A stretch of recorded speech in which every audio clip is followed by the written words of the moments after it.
আমার 18 হয়েছে গত জুলাই মাসের 10 তারিখে। গত জুলাই মাসের 10 তারিখে।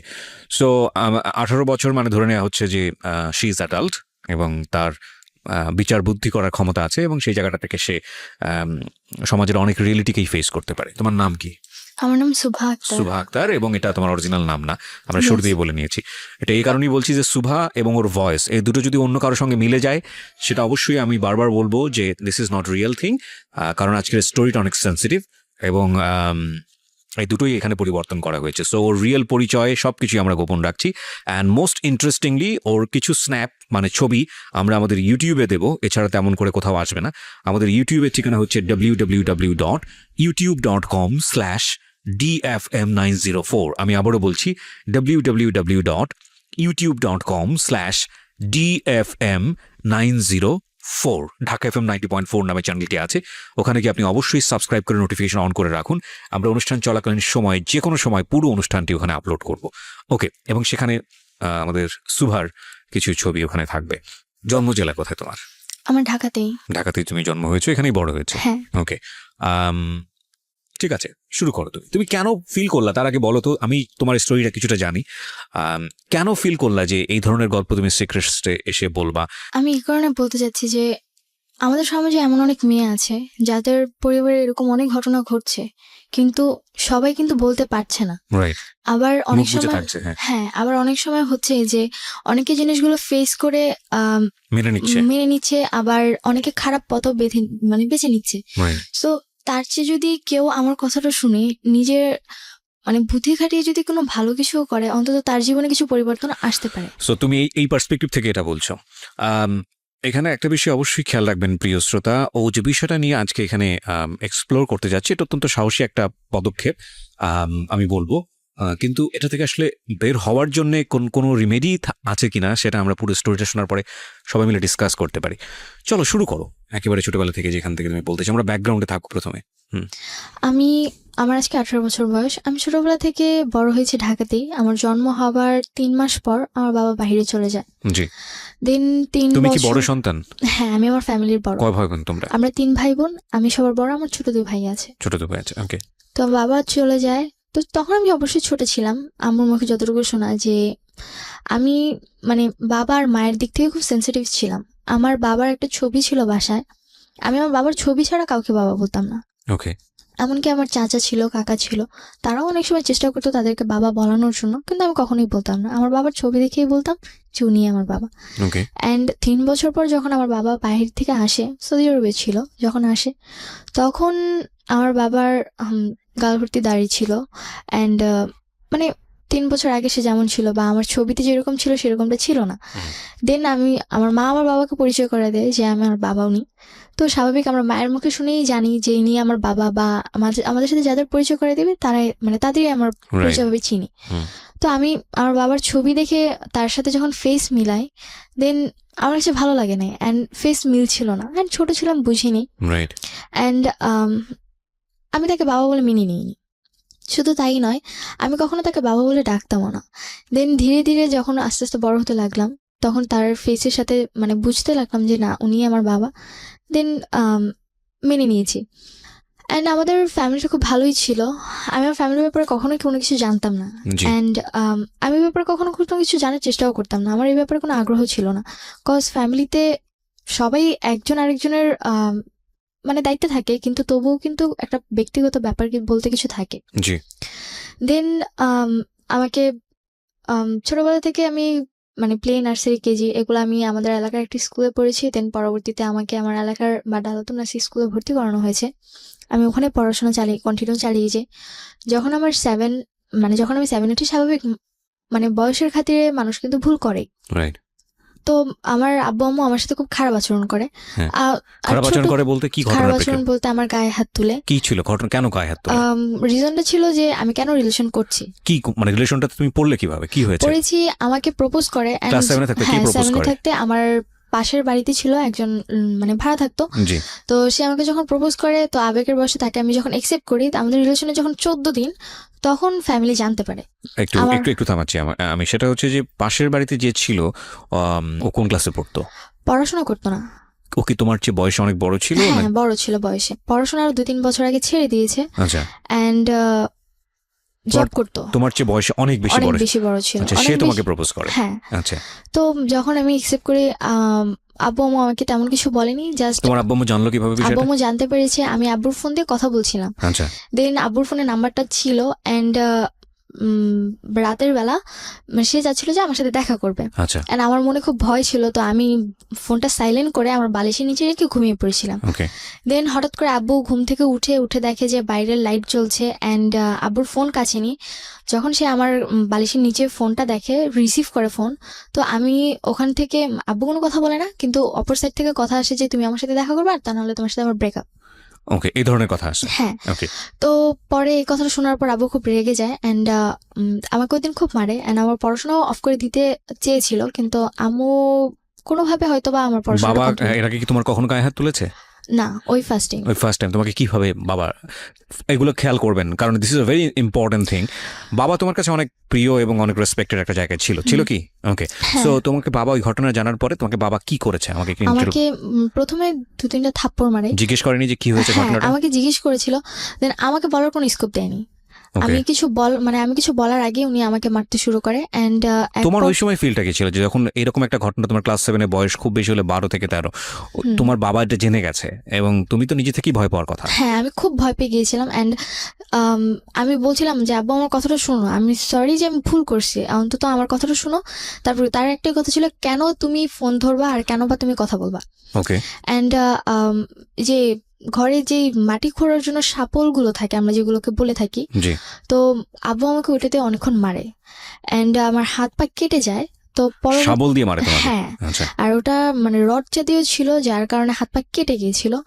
দেন পরবর্তীতে আম্মু জিনিসটা হয়তোবা তার কাছে খুব খারাপ লেগেছিল, তো এই কারণে আম্মু পরে আব্বুকে আটকায়, পরে আমাকে আর কিছু বলে না। দেন তারপর থেকে আব্বুর সাথে আমার কথা বলা সবকিছু কমে যায়, কজ আমার একটা জিনিসই মানে মনে হচ্ছিল যে আমার কথাটা কেন সে শুনলো না। আমার তোমার কথাটা ভিতরে কি একবার শুনতো। মানে ভয় কাজ করে নাকি রাগ কাজ করে? কোনটা? ভয় রাগ দুটোই। ভয় রাগ দুটোই। ওকে, তারপরে দেন পরবর্তীতে আমার লাইফে আর তেমন কোনো ঘটনা ঘটেনি। ক্লাস 8-এ আমি জিএসসি পরীক্ষা দেওয়ার পর ওই ছেলেটার সঙ্গে সম্পর্ক কি হলো? ওই ছেলের সাথে পরে ব্রেকআপ হয়েছে। পরবর্তীতে ব্রেকআপ কি তোমার থেকে হয়েছে নাকি তোমার আব্বু আমার গিয়ে, থেকে হয়েছে। নাকি তোমার আব্বু গিয়ে কোনো স্টেপ নিয়েছে ছেলেটাকে? আব্বু গিয়ে স্টেপ নিয়েছিল বলতে আমাকে তারপর প্রতিদিন আব্বু স্কুলে দিয়ে আসতো, নিয়ে আসতো। আচ্ছা, অ্যান্ড পরবর্তীতে ছেলেটা আমাকে জাস্ট একটাই কোশ্চেন করেছিল যে রিলেশনে কি তুমি কন্টিনিউ করবা নাকি করবা না। পরে তোমার আমার ফ্যামিলিতে এত বড় ঘটনা ঘটে গেছে কিছু জানতো না? সে কিছু জানতো না। আচ্ছা, তো পরে আমি বলেছি যে না, আমার পক্ষে সম্পূর্ণ কন্টিনিউ রাখা, কজ আমি অলরেডি আমার আব্বু আমাকে অনেক কষ্ট দিয়েছি। আমার কথাটা ছিল এরকম। পরে সে বলে যে ওকে ঠিক আছে। তো তারপর তার সাথে আমার কোনো কন্ট্যাক্ট হয়নি। অবশ্য তার নাম্বারটা আমার মুখস্থ ছিল না, আমি কার্ড থেকে তার নাম্বার অলওয়েজ তুলতাম, আর কার্ডটা পরবর্তীতে আব্বু আমার ব্যাগ থেকে ফেলে দেয়, যার কারণে আমার পরবর্তীতে আর কোনো কথা হয়নি। তো ক্লাস 8-এ জিএসসি এক্সাম সময় বাবা ছিল। দেন জিএসসি এক্সাম শেষ ডিসেম্বর 1 তারিখে বাবা কাতার চলে যায়। আচ্ছা, অ্যান্ড তারপরে আব্বু যে আবার 1 মাস পর আম্মু আমার হাতে একটা ফোন ধরিয়ে দেয়। আচ্ছা, সেটা হচ্ছে নোকিয়া ফোন, টাচ ফোন ছিল, মানে নতুন মডেল যেটা বের হয়েছিল। ওকে, তো পরে নতুন ফোন ছিল, অনেক খুশি ছিলাম আমি। তো আমি বুঝতাম না তখন যে কি হচ্ছিল। তো রাতে আমি এফএম শুনতাম বা ফোনে ফেসবুক ইউজ করতাম। তখন আম্মু দেখতাম রাতের পর রাত জেগে কথা বলে। তো তোমাকে ফোন দিল, এটা কি তুমি চেয়েছিলে নাকি এমনিতেই তোমাকে দিল? নিজে থেকেই তারা দিয়েছিল। নিজে থেকেই দিল? হ্যাঁ, যে তুমি এটা ইউজ করো? হ্যাঁ, এটা আমাকে ইউজ করো, কাজ আম্মু অনেক সময় বাইরে যেত, বাসায় কন্ট্যাক্ট করতে হতো, এই কারণে সে আমাকে ফোনটা দিয়েছিল। ওকে, তুমি কি এটা স্কুলে নিয়ে যেতে পারতে? না, স্কুলে আমাদের অ্যালাউ ছিল না। ওকে, তো পরবর্তীতে আম্মু রাতে রাত জেগে কথা বলতো। তো আমি ভাবতাম হয়তো বা যদি আব্বুর সাথে কথা বলে, কজ আব্বু তখন নতুন বাহিরে গিয়েছে। তো পরবর্তীতে জানতে পারলাম যে আব্বুর ফোন ছিল না, বাইরে যখন যায় তখন তার কাছে ফোন ছিল না, অ্যান্ড সে আরেকজনের ফোন নিয়ে আম্মুর সাথে 2-1 মিনিট করে কথা বলতো। তো পরবর্তীতে আমি আম্মুকে কোশ্চেন করলাম যে তুমি কার সাথে কথা বলো। পরে আম্মু বললো যে আমার এক রিলেটিভের সাথে কথা বলি। আর কথাটা হচ্ছে যে আম্মুর বিয়ের আগে, আম্মুর বিয়ে হয়েছিল 18 বছর, আই মিন এসএসসি এক্সামের আগে। তো তার আগে তার একটা রিলেশন ছিল। ওকে, দেন রিলেশন ছিল, সে তাকে খুব লাভ করতেন, তাদের মধ্যে খুব ঘনিষ্ঠ সম্পর্ক ছিল। অ্যান্ড যখন আম্মুর ফ্যামিলিটা জানতে পারে, আমাকে একটা বিয়ে দিয়ে দেয়। সেটাই তোমার বাবা ছিল? না, সে ছিল একটা স্কুল মাস্টার ছিল। ওকে, তার সাথে যখন আমার মায়ের বিয়ে দেয় তারপর 6 মাস সংসার হয়, দেন আম্মু নাকি তার সাথে সংসার করতে চায়নি, আচ্ছা যার কারণে সেখান থেকে আম্মু চলে আসে and পরবর্তীতে তাদের ডিভোর্স করিয়ে দেওয়া হয় অ্যান্ড তার 3 মাস পর আমার আব্বুর সাথে বিয়ে হয়। এটা কি তোমার আব্বু আম্মু কি এটা কি অ্যারেঞ্জ ম্যারেজ ছিল নাকি ফ্যামিলি অ্যারেঞ্জ ম্যারেজ ছিল। দুপক্ষ থেকে অ্যারেঞ্জ ছিল? হ্যাঁ। ওকে, তো আমি এই ব্যাপারগুলো জানতাম না। কোথা থেকে জেনেছো তুমি এটা? আমার একটা ফ্রেন্ড ছিল, আমার আম্মুর আবার বান্ধবী ছিল, তো তার মেয়ে আবার আমার ফ্রেন্ড। এখানে একটু মাফ করবেন প্রিয় শ্রোতা, আজকে আমি প্রচুর ইন্টারাপ্ট করবো। সাধারণত আমি গল্পে কখনো ইন্টারাপ্ট করি না, মানে সচেতনভাবেই পুরো গল্পটা শুনে যাই এবং লাস্টে গিয়ে কথা বলি। কিন্তু আজকে ইন্টারাপ্ট করার বিশেষ কারণ আছে, কারণ আমি চাই গল্পের ভেতরটা ব্যাকগ্রাউন্ডটা খুব চমৎকারভাবে উঠে আসুক, নইলে সামনে আমরা যে সিচুয়েশনটা ফেস করতে যাচ্ছি সেটার অনেক প্রশ্নের উত্তরই মিলবে না। কজ আমরা যে ব্যাকগ্রাউন্ডটা আপনারা আছেন এই ব্যাকগ্রাউন্ডটা খুব ভালো করে শুনবেন, প্রত্যেকটা বিষয় খুব ভালো করে শুনবেন। অলরেডি আমরা দুটো ঘটনার মুখোমুখি হয়েছি। নাম্বার 1, সেটা হচ্ছে ক্লাস 7-এ থাকতে ওকে যেভাবে একটা ঘটনার প্রেক্ষাপট ওকে যেভাবে টর্চার করা হলো সেটাও খুব ভালোভাবে নিতে পারেনি, যদিও বিষয়টা পরবর্তীতে মিনিমাইজ হয়ে গেছে, কিন্তু সাবসিকুয়েন্ট মাইন্ডে বিষয়টা থাকার কথা। 2 নাম্বার হচ্ছে হলো ও ফোন না চাইতে ওকে ফোন দেওয়া হয়েছে, যেটা ওর ভাষ্য। আর আরেকটি বিষয় খেয়াল রাখবেন, এখানে ও যেটা বলছে সেটাই যে স্পষ্টভাবে সবকিছু সত্য সেটা নয়, তবে সেটাকে বিশ্বাসযোগ্য জায়গায় নিয়ে যাওয়ার জন্যই আমাদের এত বেশি প্রশ্ন। হ্যাঁ, তো এই বিষয়টা তুমি কবে জেনেছো? জেনেছি আমার বাবা যাওয়ার 1 মাস কি 1.5 মাস পর। 1 মাস কি 1.5 মাস পর জানার পরে তুমি তোমার মাকে এটা জিজ্ঞেস করেছো? হ্যাঁ।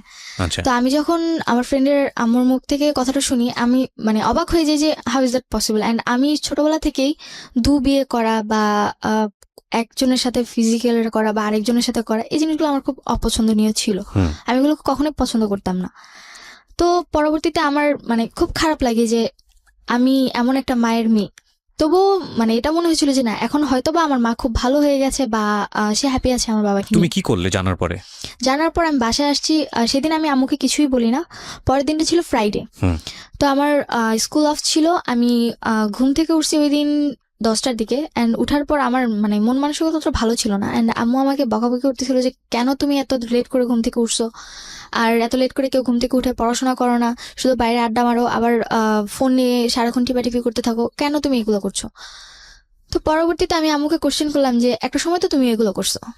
আমার কথাটা ফার্স্টে এরকম ছিল, ফার্স্ট ছিল যে একটা সময় তুমি এরকম করেছো। Note that point please. হ্যাঁ, অ্যান্ড পরবর্তীতে আম্মু বলল যে আমি এগুলো করেছি মানে।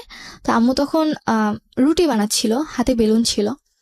পরে আমি বললাম যে কেন তুমি করনি, তোমার আগে একটা রিলেশন ছিল, অ্যান্ড পরবর্তীতে জানলাম যে তোমার আরো নাকি আরেকটা বিয়েও ছিল। তো আমি তোমার মেয়ে, আমি তোমার সাথে যেমন সবকিছু শেয়ার করি, তোমার উচিত আমার সাথে সবকিছু শেয়ার করা, কারণ আমরা বন্ধু। পরে আম্মু আমাকে মানে হয়তো তার মাথা বেশি গরম হয়ে গিয়েছিল, কথা বলার ধরনটা হয়তো আমার ভালো ছিল না, তো এই কারণে উনি আমাকে বেলুন দিয়ে 2টা বাড়ি মারে। ওই সময়? হ্যাঁ, অ্যান্ড তখন আমার মাথা আরো বেশি গরম হয়েছে যে আমি অলরেডি জেনেছি অন্য কারোর কাছ থেকে, তোমাকে জিজ্ঞাসা করছি, তুমি আমাকে সুন্দরভাবে অ্যান্সার না দিয়ে তুমি আমার গায়ে হাত তুলছো কেন? তো আমি পরবর্তীতে আমার সাথে অনেক তর্ক করি, আমি আর কোনো কথা বলি না। তোমাকে একটু থামাচ্ছি, দুটো পয়েন্ট আমরা গিয়েছি এবং দুটো পয়েন্টই খুব সেন্সিটিভ পয়েন্ট। আমি কারণ গল্পটা যখন সামনের দিকে চলে যাবে তখন আপনারা এগুলো ভুলে যাবেন, আমি দুটো পয়েন্টে একটু 2 মিনিট কথা বলতে চাই। নাম্বার 1, যখন ওকে গায়ে হাত তোলা হলো ক্লাস 7 অবস্থায়, ওর একটা সম্পর্কে জড়িয়ে যাওয়া, এবং এই সময় ওর কিন্তু ভালো মন্দ বোঝার বয়স না। এই বিষয়টা প্যারেন্টসদের খুবই সেন্সিটিভলি ডিল করা উচিত। কেন ডিল করা উচিত? ওর লাইফে একটা সময় সম্পর্ক আসবে, সেটা খুব স্বাভাবিকভাবেই হবে।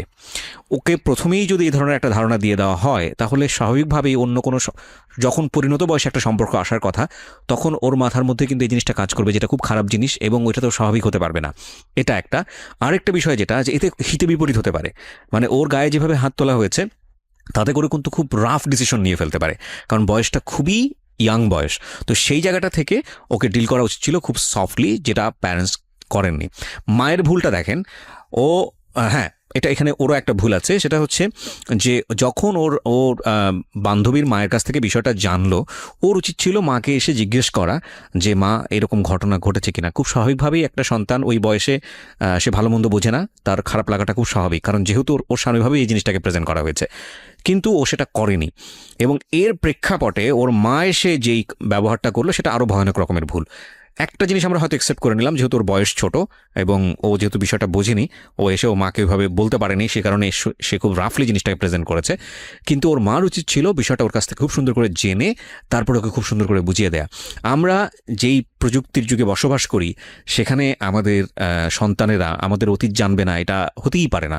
আমাদের অতীত তারা জানবেই। একটা সময় যদি আপনি ভুল করে থাকেন বা কোনো একটা বিপদের মধ্যে পড়ে থাকেন বা যাই কিছু করে থাকেন না কেন, এই প্রযুক্তির যুগে সব কিছু ডকুমেন্ট থেকে যায়, এবং একটা সময় গিয়ে আপনার সন্তান সেটা জানবেই।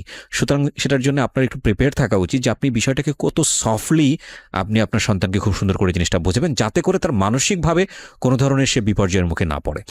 হ্যাঁ, বলো তারপর। তারপর থেকে আমার গায়ে হাত সাথে তুললো? হ্যাঁ গায়ে হাত তুলো, পরে আমার সাথে আমার আর কোনো কথা বলি না, আমি রাগ করে আমার সাথে কথা বলি না। কিন্তু ওই প্রশ্নের উত্তর কি দিল তোমার মা তুমি যখন আম্মু বললা এটা? প্রশ্নের পরবর্তীতে আম্মু আমাকে আর কিছু বলেনি, শুধু শুধু এইটুকুই গায়ে হাত বলেছে। তুললো? হ্যাঁ, কি হ্যাঁ, বললো? গায়ে হাত তুলেছে, আর পরে এটাই বলেছে যে আমাদের ব্যাপারে তোমার না জানলেও চলবে। Oh, this is a big mistake, big mistake. Okay, and এটা বলেছিল যে আমাদের ব্যাপারে তোমার না জানলেও চলবে, অ্যান্ড নিজের লাইফের ব্যাপারে ফোকাস দাও, তোমার ফ্যামিলির ব্যাপারে এত কিছু জানার প্রয়োজন নেই। আমরা এখানে একটা বিরতি নিব প্রিয় শ্রোতা। আজকে আমি প্রথমেই বলে নিচ্ছি আমি অনেক বেশি ইন্টারাপ্ট করব, কারণ স্টোরির প্রয়োজনেই, এবং আপনারা ধৈর্য ধরে শেষ পর্যন্ত শুনবেন। This is a big family crisis. আজকের এই গল্পটা থেকে অনেক ছেলে মেয়েই বা অনেক ফ্যামিলি হয়তো বা তাদের চিন্তাভাবনার জায়গাটা পরিবর্তন করবেন। দেখুন, আমরা সমাজে এত কিছু নিয়ে কথা বলি, সমাজে এত এত প্রবলেম নিয়ে কথা বলি, কিন্তু ঘরের ভেতরে একটা শিশুর সুস্থভাবে বেড়ে ওঠার জন্যে তার যে মানসিক পরিবেশটা প্রয়োজন, এবং একই সাথে বাবা মা শিশুর সাথে কি আচরণটা করবেন বা কোন জায়গাটায় প্রাইভেসি মেনটেন করবেন, বা প্রাইভেসি যদি ওপেন হয়ে যায় তাহলে সেটাকে কিভাবে ডিল করবেন, সেই বিষয়টা নিয়ে কিন্তু কোথাও কোনো আমাদের না আছে এডুকেশন প্রতিষ্ঠানে, না আছে কোথাও সামাজিকভাবে কোনো শিক্ষা। কিন্তু this is a very very important part for our social life এবং ফ্যামিলি লাইফ। সেটার হয়তো আজকে একটা খুব ভালো দিক নির্দেশনা হয়তো আজকের এই এপিসোড থেকে আসবে। আপনাদের সবাইকে বলবো একটু ধৈর্য ধরে মনোযোগ দিয়ে শোনার জন্য, এবং যারা এটাকে এন্টারটেইনমেন্ট হিসেবে নিচ্ছেন তাদেরকে আমি বলবো please get lost, cause this episode actually not for the entertainment, so called entertainment. It's a part of entertainment, of course. সেইভাবে যদি যাই তাহলে so called entertainment বলতে যেটা বোঝায় যে মুভি হলো বা নাটক দেখলাম, তারপরে okay fine, I get some মজা ফান, ভুলে গেলাম। আজকের এপিসোডটা বা সিক্রেটসটা আসলে এরকম না, সামথিং বিয়ন্ড এন্টারটেইনমেন্ট। যদিও এটা এন্টারটেইনমেন্টেরই একটা অংশ, কিন্তু সামথিং বিয়ন্ড এন্টারটেইনমেন্ট, এন্টারটেইনমেন্টের ভেতরে এন্টারটেইনমেন্ট, সামথিং বিয়ন্ড এন্টারটেইনমেন্ট। ওকে, সো আমরা একটা ছোট্ট বিরতি নেই, বিরতির পর আবারও ফিরে আসছি। আশা করছি আমার। তারপর আম্মুর সাথে আমার কথা হয়নি 2-3 দিন, অ্যান্ড তারপর দেখি যে আম্মু একজনের সাথে কথা বলে অ্যান্ড বাইরে গিয়ে দেখা করে। তখন কি তুমি তোমার মার সঙ্গে স্বাভাবিক ছিলে কথাবার্তা বলতে, নাকি স্বাভাবিক একদম বলতে চুপচাপ? নর্মালি ওরকম কথা হতো না, জাস্ট আচ্ছা। খেয়েছো কিনা বা খাবা কিনা বা স্কুলে যাবা কিনা, তোমার কোনো এরকমই। ফ্রেন্ড ছিল ওই মুহূর্তে তাদের সাথে তুমি এই বিষয়গুলো শেয়ার করতে? না, আমার আসলে আমি ছোটবেলা থেকে আমি স্কুলে পড়তাম, কিন্তু আমার ছোটবেলার স্কুল লাইফটা ছিল সবচেয়ে খারাপ। কেন? কজ আমার স্কুল লাইফে আমি কখনো কোনো ফ্রেন্ড করতাম না। আচ্ছা, আমার নিজের কাছে খুব খারাপ লাগতো, কজ সবার ফ্যামিলি এত সুন্দর, অ্যান্ড আমি সবসময় একটা জিনিস চাইতাম যে আমার মা, সবার মায়েরা তাদের স্টুডেন্টস মানে বাচ্চাদেরকে নিতে আসে, আমি চাইতাম যে আমার আম্মু যেন আমাকে নিতে আসে। And যদিও যে বছরে যদি 2-1বারও সে আমাকে আনতে যেত, মানে তার চেয়ে মানে সেদিনটা মনে হতো যে আমার ঈদের মতো খুশি যে সে আমাকে নিতে আসছে। নিতে যেত না কেন? কোনো কারণ ছিল? নিতে যেত না, তখন আমার ছোট ভাই হয়েছিল, অ্যান্ড তার একটাই কথা ছিল যে তোমার ছোট ভাইকে বাসায় রাখতে হয়, দেখতে হয়। তো আমি বাসায় কি আর করে কেউ যাবো? ছিল না? না, বাসায় আর কেউ ছিল না। সো তুমি তোমার জায়গা থেকে এটা ফিল করতে, কিন্তু তোমার মায়ের জায়গা থেকেও বিষয়টা লজিক্যাল ছিল। হ্যাঁ, লজিক্যাল ছিল। তো কিন্তু তোমাকে এই সুন্দর কারণে করে আমি কিছু বোঝাতো না বলতাম না। বিষয়টা যে দেখো বাবা আমার এরকম সমস্যা, যে কারণে না, নিতে যেতে এরকম পারে? কখনো বুঝাইনি। মানে আচ্ছা। আমার মায়ের আচরণ ছোটবেলা থেকে অনেক রাফ ছিল, Rough. অ্যান্ড একটা মা উনি তো একটা মানুষের নিম্ন স্তরে যেই বকাবকি করে বা স্ল্যাং, হ্যাঁ কটু কথা বলা। কটু কথা বলে, মানে একটা মানুষের নিম্ন স্তরের চেয়ে নিচু কথা উনি আমাকে বলতো। আমি আগেই বলেছি আজকে আমি অনেক ইন্টারাপ্ট করব। আমি আপনাদের যারা রেডিওতে এটা শুনছেন তাদের হয়তো মনে হতে পারে যে এটা কিভাবে সম্ভব। আমি আমার একটা গিবত হয়ে যাবে, আল্লাহ মাফ করুক। আমি জাস্ট একটা এক্সাম্পল দিই। আমার পাশের বাসায় এরকম একটা ঘটনা ঘটে রেগুলারলি। মেয়েটার বয়স আমি জানি না, এবং হঠাৎ করে সেদিন আমি শুনছিলাম, বাসায় ছিলাম খুব অল্প সময়ের জন্য, মা এবং মেয়ের কনভারসেশন। মা মেয়েকে যেভাবে গালি দিচ্ছে, যে কথাগুলো বলছে, সেটা আমার কাছে কোয়াইট আনথিঙ্কেবল মনে হয়েছে। এবং মাঝে মাঝে দেখছিলাম যে মেয়েটার প্রতিবাদ করছে, ছোট ছোট অল্প অল্প প্রতিবাদ করছে। তোমার একটা সময় মনে হচ্ছিল যে এই মেয়েটার ভয়েসটা একটা সময় লাউড হয়ে যাবে, মা তখন আর কিছু বলতে পারবে না। কারণ বিষয়টা আসলে তাই হয়, আমরা যত কিছুই থাকি না কেন, হয়তো ওই মায়ের লাইফে একটা গল্প আছে, সে অনেক বেশি ফ্রাস্ট্রেটেড, নিশ্চয়ই আছে, নইলে মেয়ের সঙ্গে এত খারাপ ব্যবহার কেন করবে। কিন্তু এটা একটা না, মানে শস্য জমির মতো, আপনি যে কাজটা করছেন সেটার রেজাল্ট আপনাকে পেতেই হবে। এবং আপনি একজনের উপর ফ্রাস্ট্রেটেড হয়ে যদি আপনি আপনার সন্তানের সাথে খারাপ ব্যবহার করেন, আপনার সন্তান এটা কড়াই গন্ডায় আপনাকে দিয়ে দিবে, ব্যাগ দিয়ে দিবে। যাই হোক, বলেন তারপর। তো আমার সাথে প্রচুর খারাপ ব্যবহার করতো, উঠতে বসতে খেতে বসলে অনেক খারাপ আচরণ করতো, অ্যান্ড মানে মাঝে মধ্যে নিজের কাছে এটা মনে হতো যে আল্লাহ কেন আমাকে বাঁচিয়ে রাখছে, বা আমি কেন মরে যাই না। ওকে, তো এক পর্যায়ে সুইসাইড অ্যাটেম্পের চিন্তা করলাম ওই যে ক্লাস 7 এর থাকতেই? তখন আমি ক্লাস 9-এ Class মানে 9 প্রথম থেকে ভর্তি হয়েছি। ওকে, তো ইচ্ছে করছিল যে বেঁচে থাকার চেয়ে মরে যাওয়াটা হয়তো বা আমার কাছে অনেক বেশি বেটার। তো আমার আম্মুর সাথে একটা ছেলের মানে নর্মালি কথা হতো, আমি শুধু জানতাম, কখনো দেখিনি। তো হঠাৎ একদিন রোজার মাস, তখন আমার বাসায় আসছে সে। তো তখন আমার বাসায় তাকে দেখে আমি অবাক যে কে এই লোকটা। অ্যান্ড সে দেখতে নর্মালি সুন্দর ছিল, তো আমার ভালো লাগে, কিন্তু আমি কখনো তাকে কথা বলতাম না। অ্যান্ড পরবর্তীতে যখন দেখলাম যে রাতের পর রাত আম্মু তার সাথে কথা বলতেছে, আমার নিজের কাছে তার প্রতি একটা ঘৃণা জন্ম নিল যে মানে একটা বিবাহিত মহিলা তার সাথে কি করে সে এত রাত জেগে কথা বলে, আর সে জায়গায় কিনা সে অনার্স 3rd ইয়ারে পড়ছে, একটা ছেলে। নিজের কাছে খুব খারাপ লাগতো। আমি তুমি তাকে তোমার মাকে জিজ্ঞেস করলো না যে হ্যাঁ, ছেলেটা আমি বাসায় জিজ্ঞেস আসলে করেছি। ছেলেটাকে? সে ছিল পরে বললো যে আমাকে পরিচয় করিয়ে দিল যে আমি তাকে আমার ভাই বলে জানি, তোমার মামা। তোমার মামা? হ্যাঁ, আমার মামা। হ্যাঁ। পরে আমি বললাম যে আচ্ছা ঠিক আছে। তো আমি কখনো তার সাথে কথা বলতাম না, আমি পছন্দই করতাম না তাকে, কোনোভাবেই পছন্দ করতাম না, আমার বিরক্ত লাগতো তাকে দেখলে। তো সে যদি বাসায় আসতো আমি বের হয়ে যেতাম, বা সে যদি ঘরে থাকতো আমি অন্য রুমে গিয়ে বসে থাকতাম, কখনো তার সাথে কথা বলতাম না। বাট তোমার তো উল্টো আচরণ হওয়া উচিত, যে একটা যাকে তুমি পছন্দ করছো না এবং তুমি গেস করছো যে তার মা, তোমার মা ছেলেটার সঙ্গে কথাবার্তা বলছে, হ্যাঁ, তো তুমি তাকে কেন স্পেস দিচ্ছ? তুমি তো তোমার মায়ের রুমেই বসে থাকা উচিত ছিল। বসে থাকার বলতে আমার ভালো লাগতো না তাদের কথা শুনতে, আর তারা যেরকম কথা বলতো আমার পছন্দ হতো না, বিরক্ত লাগতো। আর তোমার সামনেই এটা করতো? হ্যাঁ, আমার সামনে করতো। কি ধরনের পরবর্তীতে কথাবার্তা? চলে যেতাম, মানে তারা একসাথে বসে কথা বলতো, আবার ছেলেটা আম্মুর হাত ধরতো, এগুলো আমার পছন্দ ছিল না। তোমার সামনে এটা করতো? হ্যাঁ, আমার সামনে এটা করতো। তোমাকে অ্যাভয়েড করতো? তুমি এগুলো পছন্দ করতে না? অ্যাভয়েড বলতে যখন একটু বেশি মানে গভীর হয়ে যেত তখন আমাকে বলতো যে একটু বাইরে যাও, দেখো তোমার ভাই কোথায় আছে। ছি ছি ছি ছি। তো পরবর্তীতে এর মধ্যে আমার ছোট ভাই জন্ম নেয়, একদম একটা ছোট। মিনিট একটু থামাচ্ছি, সরি। সেটা হচ্ছে যে যখন এই জিনিসটা হতো তুমি তো একটা গেস করতে করতে যেটা এটা this is a bad thing. হ্যাঁ, ব্যাড তো থিং। তো তো ওই সময়টাতে তুমি এগুলো কি করতে? তোমার ভেতরের মানে ইমপ্রেশনটা কি হতো? খুব খারাপ লাগতো, ইচ্ছে করতে যে হয় ওকে মেরে ফেলে, মানে আমার মাকে মেরে ফেলে, আর তাহলে নিজে মরে যায়। মানে এতটা খারাপ লাগতো, মানে খুব গিল্টি ফিল হতো নিজের মধ্যে। তো এর মধ্যে মানে যখন এই জিনিসগুলো দেখতাম, তার মধ্যে হঠাৎ করে একদিন রাতে দেখি যে আমার বাসায় কেউ একজন আসছে। আমি Okay. আমার রুমে শুয়েছিলাম, আমার বাসায় কেউ একজন আসছে। তো তুমি তোমার মাকে বলতে যে মা এগুলো আমার ভালো এগুলো লাগছে? ঠিক না। হ্যাঁ, আমার বলতাম মাঝে মধ্যে যে আম্মু এগুলো কেন করো, তো আম্মু বলতো যে কি করি, কিছুই তো করি না, জাস্ট নর্মালি কথা বলি, মানে তার কথাটা উড়াই দিত। না, তুমি তোমার মাকে বলতে পারছো মা কেন আসবে উনি বাসাতে? হ্যাঁ, আমি বলতাম। পরে বলতো যে আসে ভাই, আমার কথা বলতে আসে, মাঝে মধ্যে দেখো না খাবার টাবার নিয়ে আসে, ওনার পছন্দ, এই কারণে আসে, এছাড়া আর কিছু বলতো বাট না। তোমার যে ভালো লাগে না এটা বিষয়টা এটা তুমি? আমি বলেছি তাকে। তার কথা একটা, তোমার ভালো লাগলে কি সে তোমার কাছে আসে না, তুমি কেন এটা মানে কেয়ার করতেছো, তার কথাটা ছিল এরকম। আমি কেন কেয়ার করতেছি, সে তো আমার কাছে আসতেছে না, আসতেছে তার কাছে, তার ভালো লাগছে তোমাদের সে আসছে। বাসাটার আশেপাশে কোনো লোকজন ছিল না? আসলে আমাদের বাসার আশেপাশে যে লোকজন ছিল মানে তারা তাদের মতো বিজি। পাশে একজন হিন্দুদের ফ্যামিলি আছে। ফ্ল্যাট এটা? হ্যাঁ, ওকে। তো সে তার মতো থাকতো, আর আমাদের ডান পাশে যারা থাকতো তারাও তাদের মতো বিজি থাকতো, মানে তাদের আচরণটা অনেক খারাপ ছিল, যার কারণে তাদের সাথে কেউ মিশতে পারতো না। মানে এই বিষয়টা কিরকম ছিল যে তোমাদের সঙ্গে তাদের কোনো সম্পর্ক না ছিল না, না? সম্পর্ক ছিল না। ওকে। আর আমাদের আশেপাশে যারাই আসছিল নতুন নতুন আসছিল, তো নতুন নতুন তাদের কারোর তোমার সাথে সঙ্গে তোমার বাবার সম্পর্ক কেমন ছিল? প্রথমে খুব ভালো ছিল, অ্যান্ড 7 এর তো আমি কাহিনীটার যে পর সময়ের গল্পে আছি ওই সময় কেমন ছিল? ওই সময় অতটা ভালো ছিল না, মানে সে আমার সাথে কথা বলতো না বেশি। বাবাও তোমার সাথে কথা বলতো না, না? কথা বলতো না, জাস্ট কেমন আছো ভালো আছো শেষ। ওই বাবা তোমার অবধি। সঙ্গে কথা বলতো না কেন? কথা বলতো না, সে বলতো আমি খারাপ হয়ে গেছি, ঘোরাফেরা করি, ফোন ইউজ করি, ফেসবুক চালাই, আর তাদের আমার ফ্যামিলির কাছে ফেসবুক ইউটিউব জিনিসটা ছিল সবচেয়ে খারাপ। ফোন তো তারাই দিয়েছে। হ্যাঁ, তারাই দিয়েছে। অ্যান্ড তারা বলতো যে কেন ফোন দিয়েছি, গান শুনো, নর্মালি ফ্রেন্ডসদের সাথে যদি কথা বলা হয় 2-1 মিনিট কথা বলো, আর আমাদের খবর না হলে নিব, তুমি কেন ফেসবুক ইউজ করবে। আচ্ছা, তাদের কাছে ফেসবুক জিনিসটা খুবই খারাপ, মানে তোমার নোংরা আব্বু আম্মুর type-এর কোনো জিনিস আইডি ছিল ফেসবুকে? না, কোনো আইডি ছিল না? আইডি ছিল না। ওকে। তারা তোমার কাছ থেকে পাসওয়ার্ড বা তারা ফেসবুক কিভাবে ইউজ না, করতে হয় এগুলো কিছুই জানতো? নিত না, মানে তারা ইউজ করতে পারতো না পারতো না? ফেসবুকটা জিনিসটা। ওকে। তো এই কারণে তারা আরো বেশি খারাপভাবে হোস্ট করতে জিনিসটা। তো পরবর্তীতে যখন এখানে একটা বিষয় একটু বলি প্রিয় শ্রোতা, যেগুলো ভেরি ইম্পর্টেন্ট বিষয়।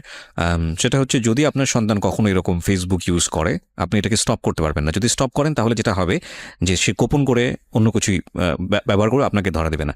সো লেট হিম ফ্রি, তাকে ফেসবুক ইউটিউব সে যেটা করতে দিন। আপনার এক্সেস রাখবেন একটা সার্টেন পিরিয়ড পর্যন্ত, লাইক ও বয়প্রাপ্ত হওয়া পর্যন্ত। খুব সুন্দর করে বোঝাবেন বাবা তুমি যেটাই করো না কোনো প্রবলেম নাই, তোমার পাসওয়ার্ডটা আমার কাছে রাখো, তোমার আইডি টাইডি সব কিছু আমার কাছে রাখো। ওকে, তুমি তোমার মতো করে করো। আমি যদি কখনো ফিল করি যে তোমার এই আইডিতে বা তোমার আমার এটাতে মনিটর করার প্রয়োজন আছে, তাহলে আমি এটা ঢুকে দেখবো যে তুমি কার সাথে কীভাবে কন্টিনিউ করছো। এটা তোমার সেফটির জন্যই প্রয়োজন, কজ আমি যেহেতু তোমার চেয়ে অনেক বেশি এক্সপিরিয়েন্স এরিনাতে, আমি চাই না তুমি কোনো ভুল করো। So that is the best way. এরপরে যদি আপনার কোনো বেস্ট ওয়ে জানা থাকে ইউ ক্যান এক্সারসাইজ দিস। বলেন। তো তারপরে একদিন রাতে দেখলাম যে আমার বাসায় একজন আসছে। তো জিনিসটা আমার কাছে কোনোভাবেই ভালো লাগেনি। তো আমি পরে আমার রুমে যে নক করি, অ্যান্ড নক করার পর মানে আমি যেটা দেখি সেটার জন্য আমি একদম তৈরি ছিলাম না। আর রাত কটার দিকে এটা ঘটনা? তখন রাত মেবি 1:30 কি 2টা বাজে। তখন তুমি ক্লাস 9 এ পড়ো? হ্যাঁ, তখন ক্লাস 9। 1:30 সময় তুমি কি করছিলে? 1:30-2টার দিকে বলতে আমি তখন রাত জেগে এফএম শুনতাম। দিনটা ছিল বৃহস্পতিবার। ভূত এফএম আগে ডর হতো মেবি কোন একটা চ্যানেলে, আমার ঠিক মনে নেই, 89.2 তে। তো আমি সেটা শুনতেছিলাম, আর ওটা তো রাতে 2টা পর্যন্ত হতো। তো সেটা শুনতে শুনতে আমার কানে হেডফোন ছিল, আমি প্রথমে কোনো কিছু শুনিনি যে কেউ আসছে কিনা বা কোনো আওয়াজও পাইনি। পরবর্তীতে যখন আমি ওয়াশরুমে গেলাম তখন দেখলাম যে আমার রুমের লাইট অন করা। তো পরে আমি আমার রুমে যখন নক করি, পরে আমার গেট খুলে দেখি যে আমার এক রিলেটিভ। তো আমি তখনও জানতাম না যে তার সাথে আমার আগের রিলেশন ছিল। তো পরবর্তীতে যখন আমি দেখে অবাক, পরে আমি জিজ্ঞেস করলাম আপনি এখানে এত রাতে? ছেলেটাকে জিজ্ঞেস করলাম? হ্যাঁ, ছেলেটাকে চিন্তা জিজ্ঞেস তুমি করলাম। তাকে? হ্যাঁ, চিনতাম, কারণ আমার রিলেটিভ হয়। রিলেটিভ বলতে কি ধরনের রিলেটিভ? রিলেটিভ বলতে আমার আম্মুর যার সাথে রিলেশন ছিল তাকে আবার আমার এক খালামণি পছন্দ করতো। তো সে আবার আম্মুর সাথে যখন তার একটু ঝগড়া হচ্ছিল, তো সেই ঝগড়ার সময় আমার ওই খালামণি কোনো একভাবে আমার ওই বয়ফ্রেন্ডকে বিয়ে করে ফেলে।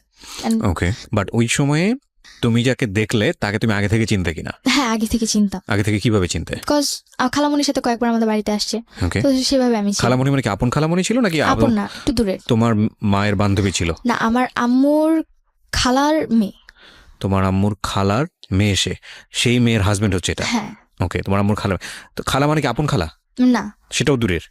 তো তার সঙ্গে তোমার দেখা হয়েছে, কোথায় দেখা হয়েছে? সেটা দেখা হয়েছিল, আমি এলাকার ভিত্তিকে নর্মাল খালো হিসেবে চিনতাম তাকে। তো পরবর্তীতে যখন আমার বাসায় দেখি তখন তার না তুমি আমাকে বলো, কারণ আজকের এই স্টোরিটা খুব সেন্সিটিভ একটা স্টোরি। তুমি ভালো করে গ্রাফ না করতে পারলে অনেকেই বিলিভ করতে পারবে না, এবং সে জায়গা থেকে আমার অনেক প্রশ্ন আছে তোমাকে। তোমার দেখা হয়েছে কোথায় ফার্স্ট তার সাথে? আমার ফার্স্ট দেখা খালামণির সাথে, আমি তাদের বাসায় তাকে দেখছি। খালামণির সাথে তুমি তাদের বাসায় কেন গিয়েছিলে?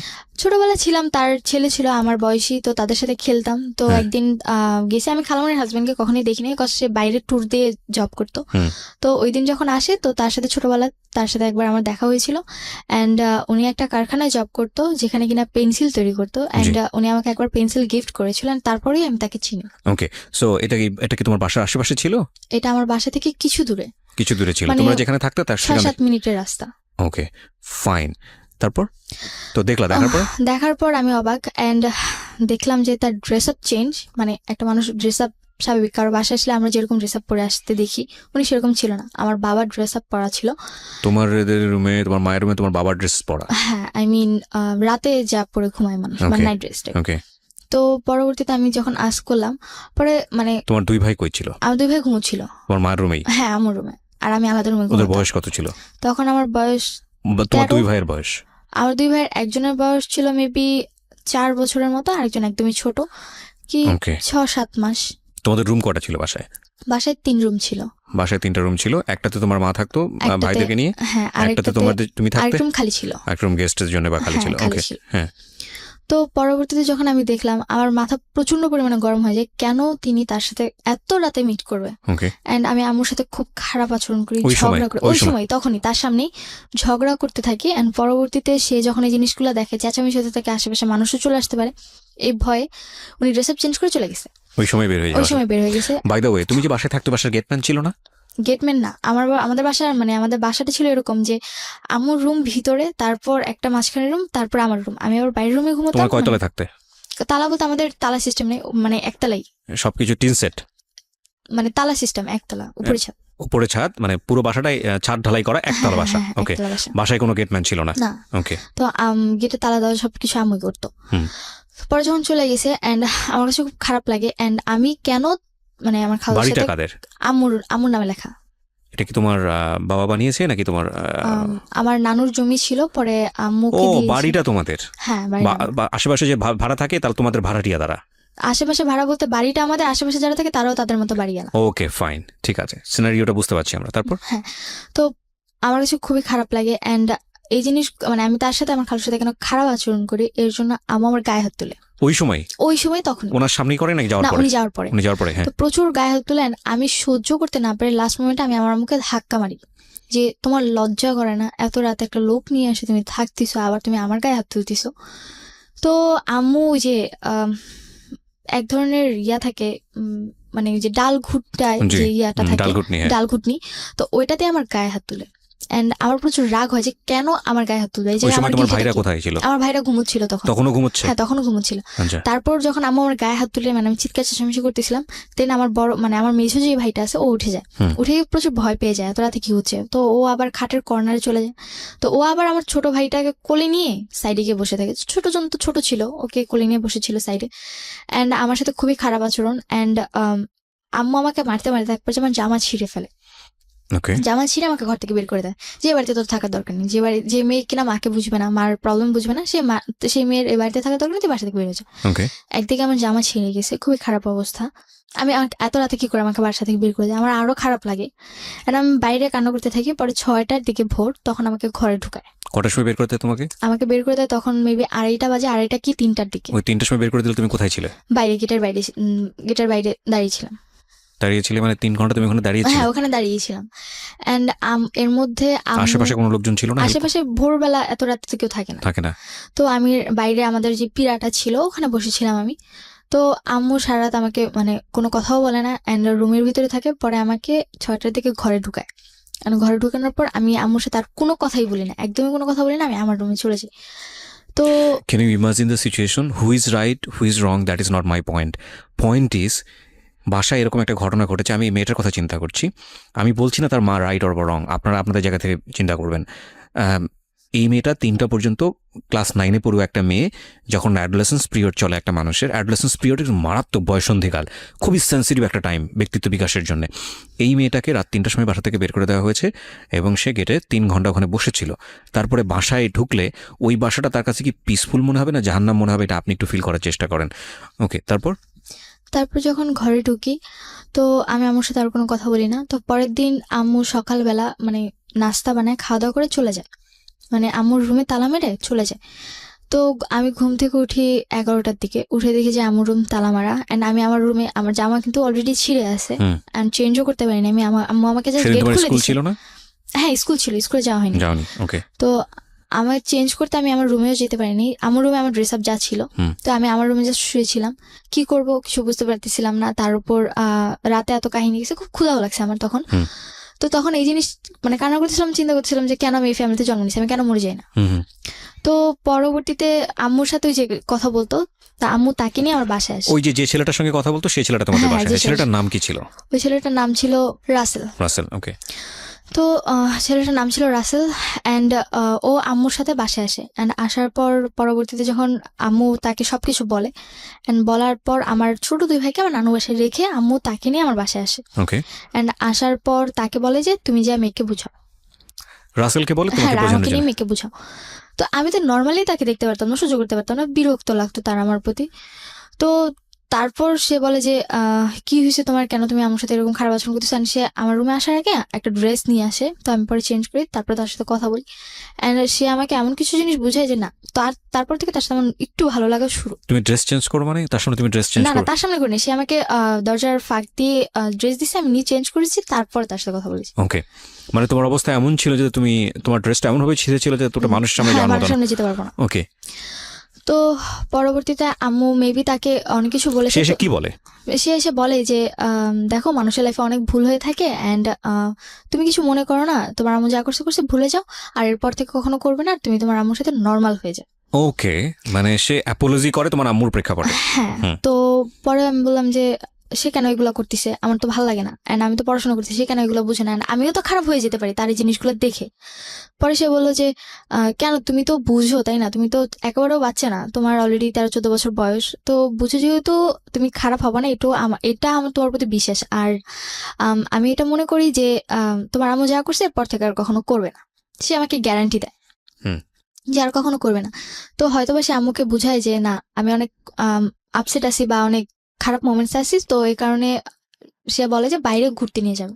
তো তার 2-3 দিন পর, 2-3 দিন আম্মুর সাথে আমার তেমন একটা কথা হয় না, জাস্ট নর্মালি আম্মু মাঝে মধ্যে যদি জিজ্ঞাসা করে যে যা হয়েছে ভুলে যাও, তো জাস্ট খাওয়া দাওয়া এইটুকুই। ও এগুলো বলে যে যা হয়েছে হয়েছে ভুলে যাও, মানে এক ধরনের ছোটখাটো অ্যাপোলজি তার পক্ষ থেকে ছিল।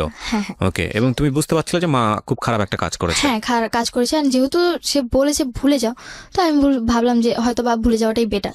এই জিনিসগুলো যত বড় করবো আরো বড় হবে। তো তারপরে তুমি এই রাসেল ছেলেটাকেও তো তুমি বলতে পারতে যে তুমি রাসেল ছেলেটার সঙ্গে মেশা বন্ধ করে দাও। হ্যাঁ আমি তাকে মানে তার সাথে আমার এরকম কোনো কথা হতো না। আচ্ছা, আমি মানে বলতাম মার না, সঙ্গে তুমি আমার এত খারাপ ইজি ছিল লাগতো, না। এত ইজি ছিলাম না। তো বাবাকে ওই সময়টাতে কি ওই ঘটনার পর কি বাবাকে ওই জানা ছিল? ঘটনার পর আমার মায়ের সাথে বাবার কথা হয়, এন্ড আমার মা আমার বাবাকে আমাকে এমন ভাবে উপস্থাপনা করে যে আমি 4-5টা ছেলের সাথে রিলেশন করতেছি, আমি তাদের সাথে ঘুরতে যেতে যাচ্ছি, বাইরে যেতে যাচ্ছি, আমাকে দিচ্ছে না, এই কারণে আমি আম্মুর সাথে খারাপ আচরণ করতেছি, এন্ড তার গায়ে হাত তুলছি। আমার বাবার কাছে আমার উপস্থাপনাটা ছিল এরকম। ওকে, এটা তুমি পরবর্তীতে গিয়ে জেনেছো? এটা আমি পরবর্তীতে জেনেছি। ফাইন, আমি স্টেপ বাই স্টেপ যাই, তারপর কি হলো? তো তারপর 2-3 দিন পর আমাকে চিড়িয়াখানা ঘুরতে নিয়ে যায়, এন্ড হ্যাঁ রাসেল, আমার আম্মু, আমি, আমার ছোট দু ভাই, তো আমরা সবাই মিলে ঘুরতে যাই।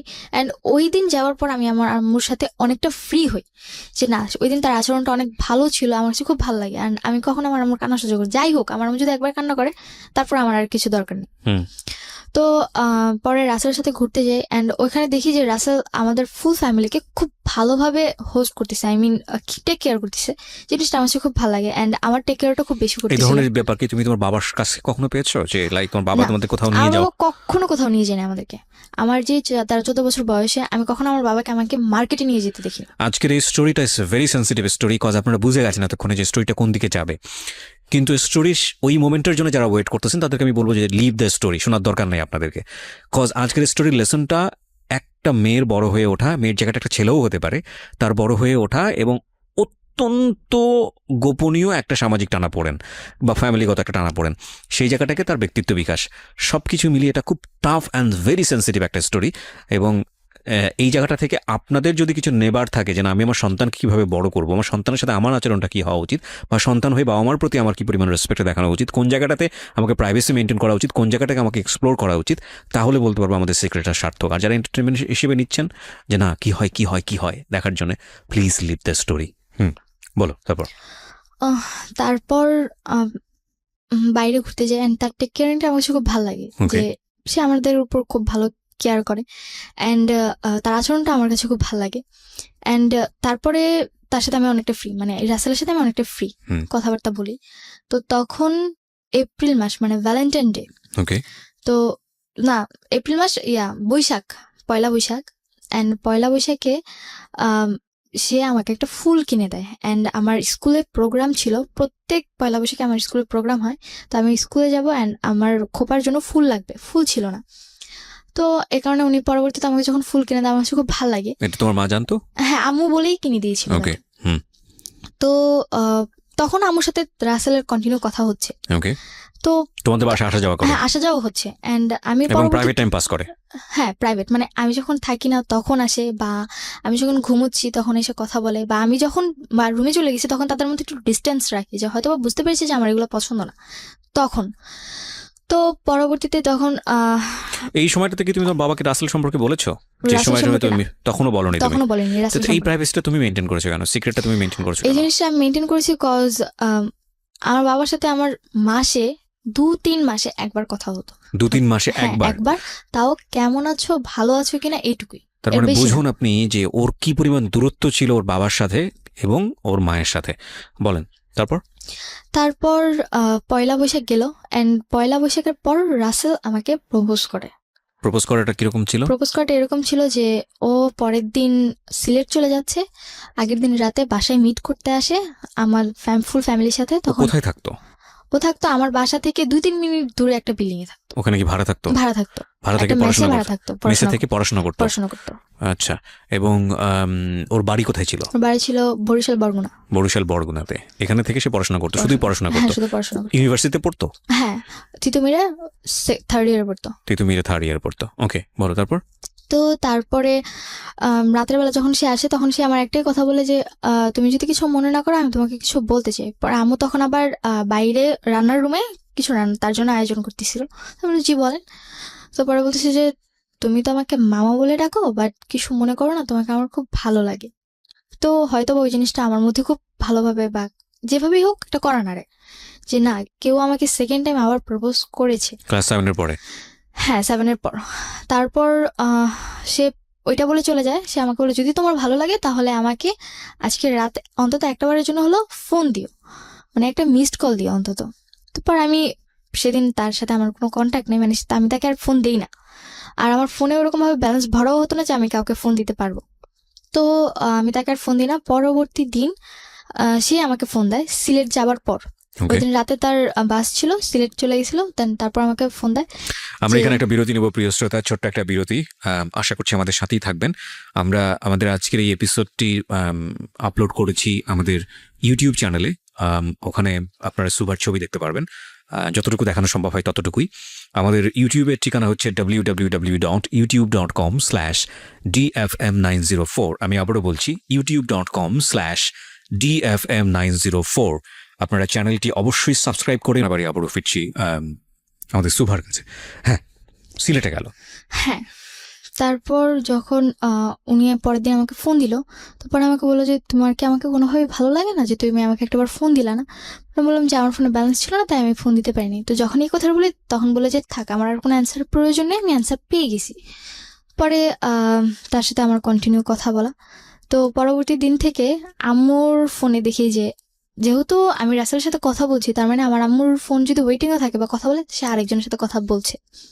তো পরে আমি রাসেলকে কোশ্চেন করলাম যে আপনি কেন আম্মুর সাথে কথা বলতেন? পরে সে বললো যে আমি তো জাস্ট আপা হিসেবে তার সাথে কথা বলতাম নর্মালি, এছাড়া আর কিছুই না।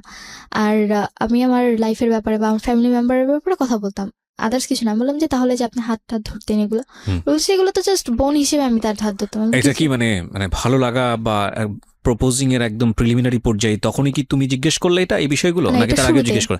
না, আগে তো না, পরে মানে তোমাকে ভালো লাগার করার পরে? হ্যাঁ, ভালো লাগা প্রপোজ করার পর। তো যখন এই কথাগুলো বলি তো প্রত্যেকটা কথারই মানে এমন একটা অ্যান্সার ছিল যে না, মানে সে এগুলোর ভিতরে কোনোভাবে ইনভলভ না। তো তখন রাসেল সিলেটে, তো আমি তো বাড়িতে। তো আমি ঠিক তার 2-3 দিন পর আমি সেম ভাবে রাতে বাসায় ঘুমোচ্ছিলাম। ওই দিন হয়তো বা আমি রাতে কোনো FM শুনতে শুনতে ঘুমিয়ে পড়েছি, আমার রাতে মানে কানে হেডফোন। তো আমার ওই ব্যাপারে আর হুঁশ নেই যে না, আমার কানে হেডফোন দিয়ে আমি ঘুমিয়ে পড়েছি। প্রপোজটা কি তুমি অ্যাকসেপ্ট করেছিলে? এক্সেপ্ট বলতে আমি জাস্ট বলেছিলাম যে আমি ফোন দিতে পারিনি। তো সে বলেছে আমি আমার অ্যান্সার পেয়ে গেছি। তো এখানে আমাদের মধ্যে কেউই কাউকে আই লাভ ইউ যে জিনিসটা থাকে ওটা কেউই কাউকে বলেনি। বাট তোমার দিক থেকে কি ভালো লাগা শুরু হয়েছিল? হ্যাঁ, তখন শুরু হয়েছিল। এগুলো পয়েন্ট করবেন প্রিয় শ্রোতা। ওকে, তারপর? তো পরে দেখি যে রাতের বেলা, তখন মেবি রাতের 3:30 কি 3:45 কাছাকাছি এরকম টাইম। তখন দেখি যে আমার কানে এখনো রেডিও চলছে অ্যান্ড ফোনে চার্জ একদম ব্যাটারি লো। তো পরে আমি উঠে ফোনের চার্জারটা আমার রুমে ছিল না, আমি আম্মুর রুমে চার্জার আনতে গেছি। তো আমাদের বাড়িতে কেউই রুম নক করে ঘুমোতো না। তো ওই দিন রাতেও দেখলাম যে আম্মুর রুম মানে নক ছিল না, ভিড়ানো ছিল এরকম টাইপের, কিন্তু ডিম লাইটটা অন ছিল, যেটা কিনা আম্মু অন করে ঘুমায় না। তো আমি ভাবলাম যে আম্মু হয়তো ঘুমিয়ে গেছে, রুমে গিয়ে ডিম লাইট অফ করে দিই। অ্যান্ড আমি রুমে ঢুকে এর আগের বার তো জাস্ট আমার খালুকে দেখেছিলাম আমি নক করার পর তারা গেট খুলে। তো পরবর্তীবার আমি আবার ওপেনলি মানে যা দেখি সেটার জন্য আমি প্রপারলি প্রস্তুত ছিলাম না, একদমই না। অ্যান্ড আমার হাত থেকে ফোনটা পড়ে যায়, ব্যাটারি খুলে যায় ফোনের। টাচ ফোন ছিল তো, টাচটা ফেটে গিয়েছিল। তো আমি দেখে মানে একদমই সহ্য করতে পারিনি। দরজাটা, আম্মুর রুমের দরজাটা জোরে মানে আটকে দিয়ে আমি আমার রুমে এসে দরজা আটকে মানে কি করব তখন, মানে বাঁচবো না মরে যাবো সেটা চিন্তা করতেছিলাম। মানে কি ছিল বিষয়টা? বিষয়টা ছিল যে আমাদের যে বাসার গলিটা, ওই গলির প্রথম ঢুকতেই একটা বাড়ি থাকে, ওই বাড়িতে একটা ছেলে থাকতো। তো ও আবার মার্কেটে জব করতো। তো ওর সাথে নাকি আম্মুর কথা আগে থেকেই মোটামুটি ছিল। অ্যান্ড সেদিন আমি স্টোরি জানতে চাচ্ছি না, তুমি আনএক্সপেক্টেড কাউকে ওখানে দেখেছো? হ্যাঁ, আনএক্সপেক্টেড, মানে আমি নর্মালি তাকে ওরকম ভাবে চিনতাম না। যে যাকে দেখলে তুমি ওই রাতের পরে তাকে চিনেছো না তার আগে তুমি তাকে চিনতে? পরে চিনেছি। সো ওকে, আমি সিচুয়েশনগুলো জানি। তারপরে তোমার রুমে আসার পরে কি হলো? তো আমি আমার রুমে এসে দরজা আটকে দিই। অ্যান্ড পরবর্তীতে আম্মু ড্রেস আপ চেঞ্জ করে পরে আমার রুমে এসে নক করতে থাকে, আর ওই লোকটা ওখান থেকে চলে যায়। তো আমি রুমের দরজা খুলি না। তখন আমি কি করবো, আমার জাস্ট একটাই চিন্তা যে আমি মানে খুব কান্না করতেছিলাম। আমি চিন্তা করছিলাম যে কেন আমি এখনো এই জিনিসগুলো দেখার জন্য আমাকে বাঁচায় পুরো বাড়িতে কোনো পুরুষ মানুষ থাকতো না? না, কোনো পুরুষ মানুষ থাকতো না। ওকে, তো আমাকে আল্লাহ কেন বাঁচায় রাখছে বা আমি কেন বেঁচে আছি? অ্যান্ড তখন চিন্তা করলাম যে থাক, বেঁচে থাক এইগুলো দেখার চেয়ে মরে যাওয়াটা বেটার। তো তখন রাসেলের সাথে আমার ওরকম কথা নেই, কজ সিলেট যাবার পর জাস্ট ওই ফ্রি টাইম যখন হতো তো মানে ঘুরতে যেত, এই কারণে কথা বলতে পারতাম সিলেটে না। সে কেন গিয়েছিল? তার বাড়ি তো সিলেট বরিশালে। গিয়েছিল, বাড়ি না, তার সিলেট গিয়েছিল, তার মেঝো ভাই ওখানে থেকে জব করতো, তো আচ্ছা, মেঝো ভাইয়ের সাথে দেখা করতে দেখা করতে গিয়েছিল গিয়েছিল। তখন রাসেল কোথায়? সিলেটে। সিলেটে। ওকে। তো কি করবো বুঝতে পারতেছিলাম না, মানে মাথায় কোনো কাজই করতেছিল না। পরে আমি মানে চিন্তা করলাম যে আমি সুইসাইড করে ফেলি, ওই রাতে? আমার বাঁচার কোনো দরকার নেই। কজ বারবার সরি বলার পরও যে এই জিনিসগুলো হচ্ছে, তারপর বেঁচে থেকে আমার আর কি লাভ। তো আমি চিন্তা করি যে ফ্যানের সাথে নিজের গলায় দড়ি দিব, আমার বাঁচার কোনো দরকারই নেই। আর যেখানে বাবার সাথে আমার অতটা মানে কথাবার্তা নেই, আমি কাউকে আমার কথাগুলো শেয়ার করতে পারতেছি না, আমার তেমন কোনো ফ্রেন্ডসও নেই, আমার স্কুলে অতটা যাওয়া হচ্ছে না, আর বাসায় এরকম সিচুয়েশন, তো একটা মেয়ে সিচুয়েশনে থাকলে কি করে আমি কোনোভাবে একসেপ্ট করতে পারতেছিলাম না। তো আম্মু অনেকবার, অ্যান্ড আমার মানে অলরেডি ফ্যানের সাথে দড়ি মানে আমার ওড়না বাঁধাও শেষ, অ্যান্ড আম্মু প্রচুর নক করতেছিল যে আম্মু হয়তো বা ভয় পাচ্ছিল যে আমি যদিও কিছু করে ফেলি। তো পরে আম্মু মানে মানে নক করতে করতে সে একটা পর্যায়ে আমাকে এটা বলে ফেলে যে তোর যদি মরার ইচ্ছা থাকে আমার বাড়িতে না মরে আমার বাড়ি থেকে চলে যায় মর, কজ তুই যদি আমার বাড়িতে মরস পুলিশের সাথে আমার এই ধরবে যে হয়তো বা আমার কোনো কারণে তুই মরতেছিস, তার তোর যদি মরার ইচ্ছা থাকে মরার অনেক জায়গা আছে, তুই যেমন এমনকি এমনভাবে ইন্ডিকেট করে বলছে তুই তো সাঁতার জানোস না, হাতে ঝিলে যাও, ওখানে গিয়ে ঝাঁপ দিয়ে পানিতে গিয়ে মরে যা। আরো বেশি খারাপ লাগছিল যে কি বলছে এগুলো। দেন হাউ মাচ মানে ডেসপারেট শি ইজ। আমি জানি না কোনটা সত্য কোনটা মিথ্যা, কজ সেটা জাজমেন্ট করার অধিকারও এই শোন নাই, এবং সেটা করা সম্ভব না, কারণ it's not an investigative show.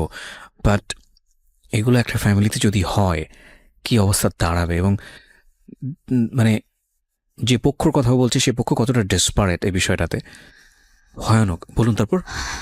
তারপর আম্মু এরকম কথা যখন বারবার বলতেছিল তখন এতটা রাগ হলো নিজের ভিতর যে না, মরে গেলে তো মরেই গেলাম, মরে গেলে না কেউ আমার ব্যাপারে কিছু জানলো বা আমি না কাউকে কিছু বলতে পারতেছি না, আমি আমার মাকে ভালো করতে পারতেছি, তো আমি মরে গিয়ে কি করবো?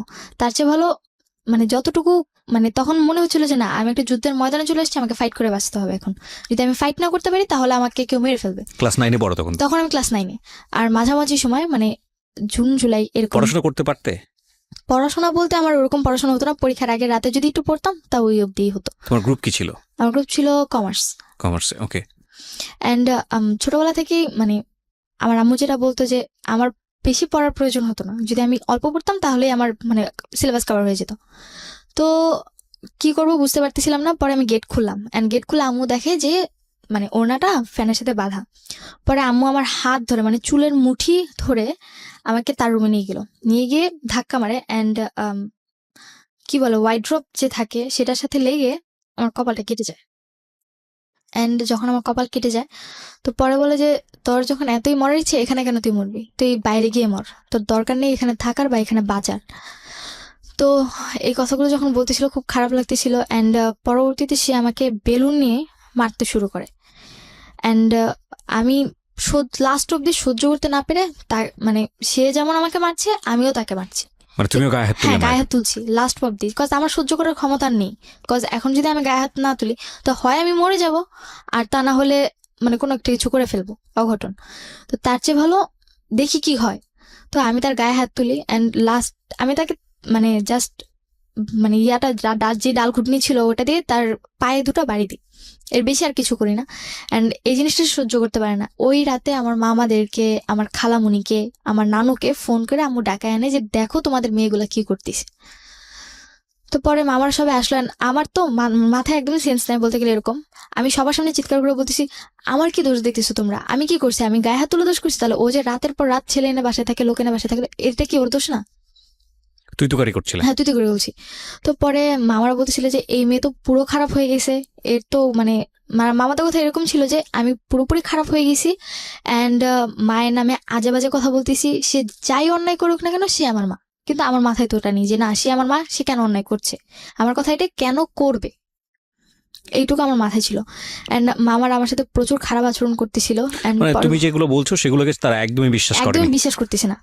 অ্যান্ড পরবর্তীতে মামারা বলতেছে যে তুই কোনো কথা বলিস না, ওরে মানে পুলিশদের ধরে দে, মানে আমার এক বড় মামা ছিল যে সে বলতেছিল যে ওকে পুলিশদের ধরা দে, বল যে মাকে খুন করতে গেছে, পুলিশদের ধরা দিলে দেখবি এমনি জেলের ভাত খেয়ে ঠিক হয়ে যাবে। আবার নানু বলতেছিল যে এত কিছুর দরকার নেই, তাবিজ করে রাখ, দেখবি যে তুই যা বলবি তাই শুনবে, এরকম উল্টাপাল্টা কথা বলতেছিল। তখন তো আমার মাথায় আরো রক্ত যে আমি একটা প্রবলেমে পড়ে তাদেরকে এই জিনিসগুলো বলতেছি, অথচ তারা আমার সাথে এত খারাপ কেন আচরণ নোবডি করছে? লিসনিং ইউ, না, তারা আমার তোমাকে কোনো কেউ কথাই শুনতেছে কেউ না। শুনছে না। মানে আচ্ছা। আমি বলতে গেলে কোনো ফেল না একটা মানুষ, মানে আমি যা বলছি সবই বানোয়াট বলছি, কোনো সত্যি কথা বলছি না।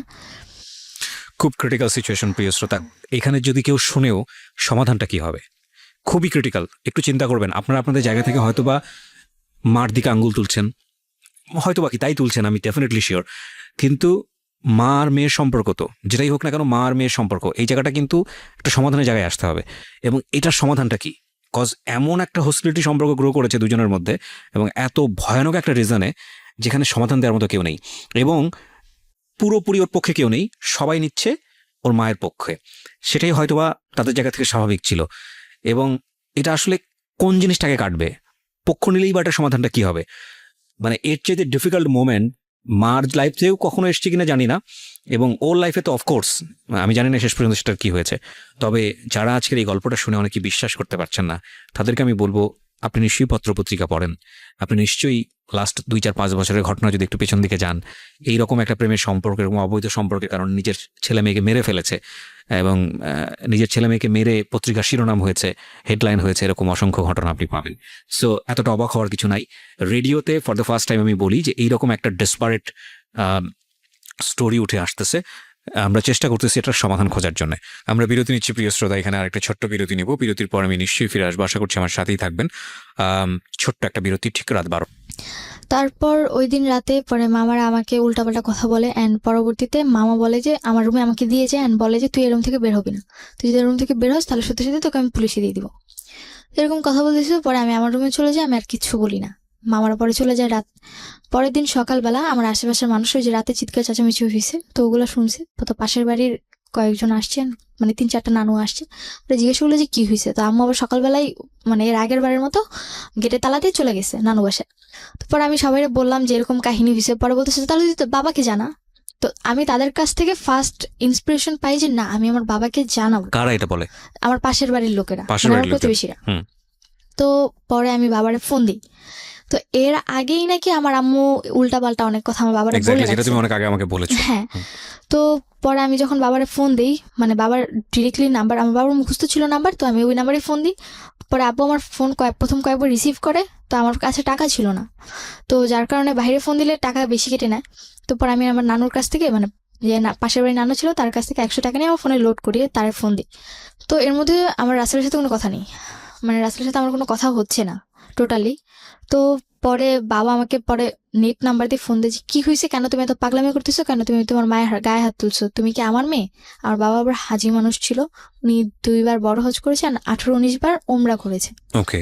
তো তার কাছে ছিল এরকম যে আমি পর্দাশীল ভাবে চলবো, আমি কেন মায়ের গায়ে হাত তুলছি, কেন উশৃঙ্খল হয়ে গেছি, কেন ছেলেদের সাথে বাইরে ঘুরতে যাই, অথচ এগুলো কিছুই না। মানে ফোন দিয়ে যে কথাগুলো বলছে, মানে ওগুলো পুরোপুরি অবাক করা ব্যাপার। বলছে তুমি রাত করে, তোমার কি এটা নিজের বাড়ি যে তুমি রাত করে তোমার নিজের আরেকজনের বাড়িতে তুমি লোক নিয়ে আসো? মানে আমি মনে হচ্ছে আকাশ থেকে পড়লাম, আমি বাসায় লোক নিয়ে আসছি মানে কি? পরে বলতেছে যে তোমার মায়ের সাথে আমার কথা হয়েছে, তোমার মা আমাকে সব বলছে। পরে আমি বললাম যে তুমি আমার কথাটা শুনবে, আমার কথাটা শুনবে না? পরে বাবা বলছে যে কি বলতে চাও তুমি বলো।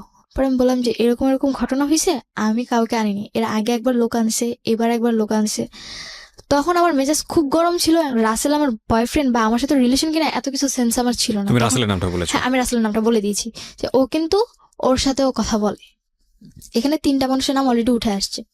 তারপর আম্মু বলতে, মানে আব্বু আমাকে বলতেছে যে এগুলা কিছুই না, সব ব্যাপারে আমি জানি, তোমাদের এই বয়সে মেয়েরা যে কত খারাপ হতে পারো ওই ব্যাপারে আমার জানা আছে। এই কথা বলে ফোন কেটে দিছে। পরে আমি ফোন দিচ্ছি আর ফোন রিসিভ করেনি, ফোন পিকও করেনি। পরে মানে আম্মু বাসায় আসতেছে, বাসা থেকে এসে খাওয়া দাওয়া করতেছে, মানে আমার ভাইদেরকে নিয়ে আবার চলে যাচ্ছে, কিন্তু আমাকে বাসায় ঢুকতে দিচ্ছে। কোথায় যাচ্ছে সে? নানু বাসায় চলে যাচ্ছে। বাসাটা বাইরে থেকে তালা দাও? তালা দিয়ে চলে যাচ্ছে। তুমি কিন্তু কোথায় তখন? আমি বাইরে, তোমাকে বাসার ভিতরে ঢুকতে বাসায় দিচ্ছে? ঢুকতেই দিচ্ছে না। তোমার নানুর বাড়ি কত দূর ছিল বাসা থেকে? আমার বাসা থেকে 8-9 মিনিটের রাস্তা। ওকে। তো আমাকে বাসায় ঢুকতে দিচ্ছে না। অ্যান্ড ঢাকার কোন এলাকার ঘটনা এটা?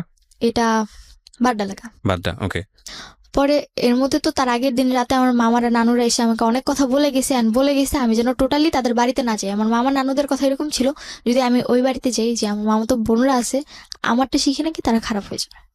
অ্যান্ড জিনিসগুলো মানে নিজের মতো খুবই খারাপ ভাবে একটা মানে প্রেশার পড়ে যে কি মানে এতটা ডিসপারেট হয়ে গেছিলাম যে আমি সিরিয়াসলি জানতাম না যে কি করব। তখন মেবি বিকালবেলা রাসেল আমাকে ফোন দেয় যে কি হয়েছে, তুমি আবার বাসে কেন ঝামেলা করতেছো? আমি বলি কি আপনি তো বলছিলেন মানে এইভাবে ঝাড়িতে, আপনি তো বলছিলেন ওয়াদা করছিলেন আমার মা কোনোদিন খারাপ কিছু করবে না, এখন কেন এগুলো করতেছে? পরে সেও অবাক যে কি করছে। তখন আমি জানতে পারলাম যে না, আমার মায়ের প্রতি তার একটা উইকনেস আছে। সে বারবার জিজ্ঞেস করতেছিল কি হয়েছে, কেন হয়েছে, কিভাবে হয়েছে, কখন হয়েছে।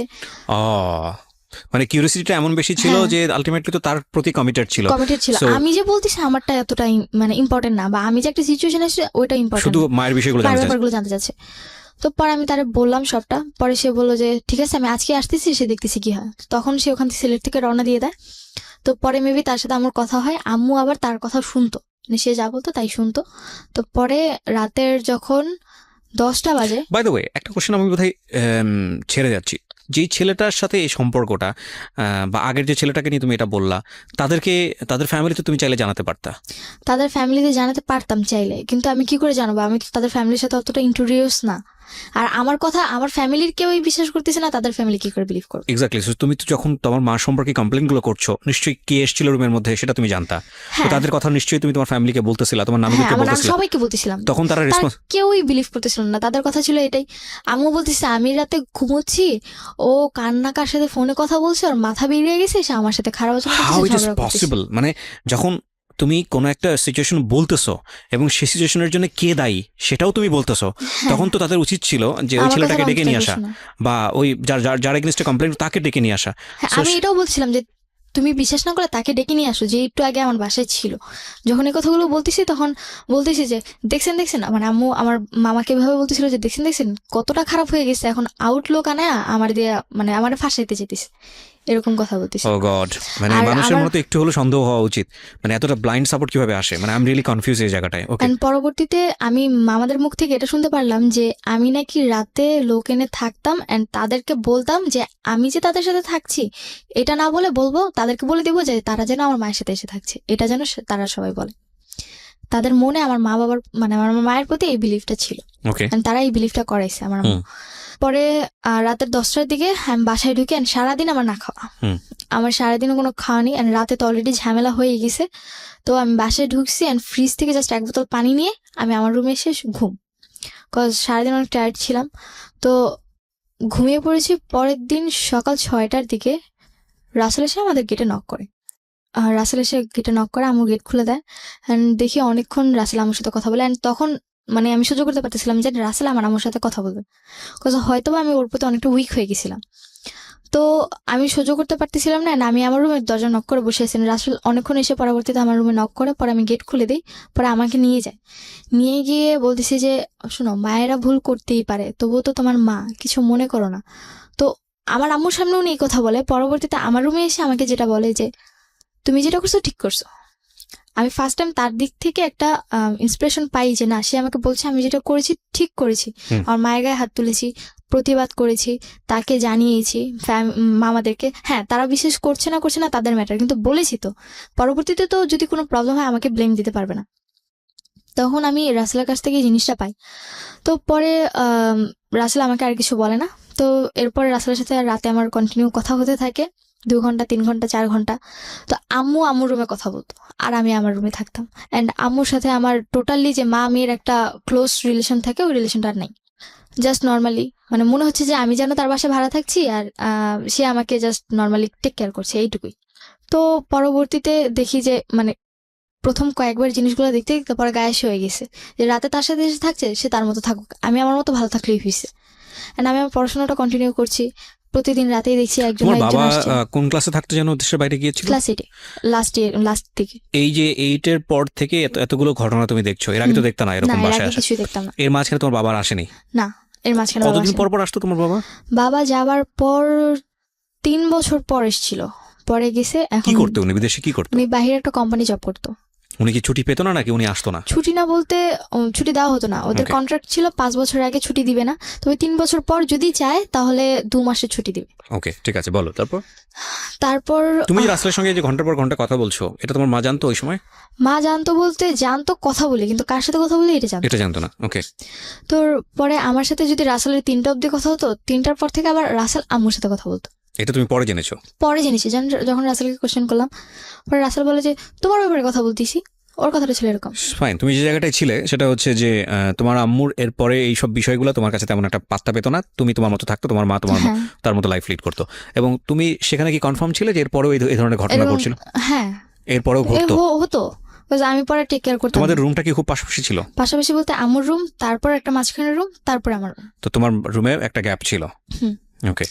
পরে দেখি যে রাসেল আমাকে ইন্সপিরেশন দিতে থাকে যে তুমি তোমার মায়ের ব্যাপারে প্রতি রাতে এসে থাকে, কেন কিছু বলছো না, তুমি এতদিন কেন আমার এতগুলো কথা বলো নাই, প্রতি রাতেই লোক এসে থাকে, তুমি আবার পার্টিকুলার প্রতিবাদ কোনো লোক করবা। ছিল এই লোকটা? কোনো বিশেষ লোক ছিল নাকি র্যান্ডমলি চেঞ্জ হতো এটা?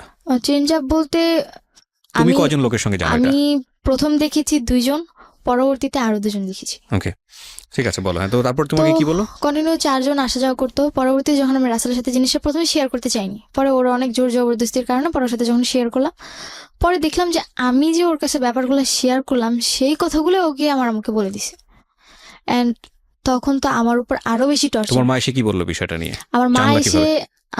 আমি ঘুমিয়েছিলাম, এসে আমার হাত ধরে টেনে তুলছে।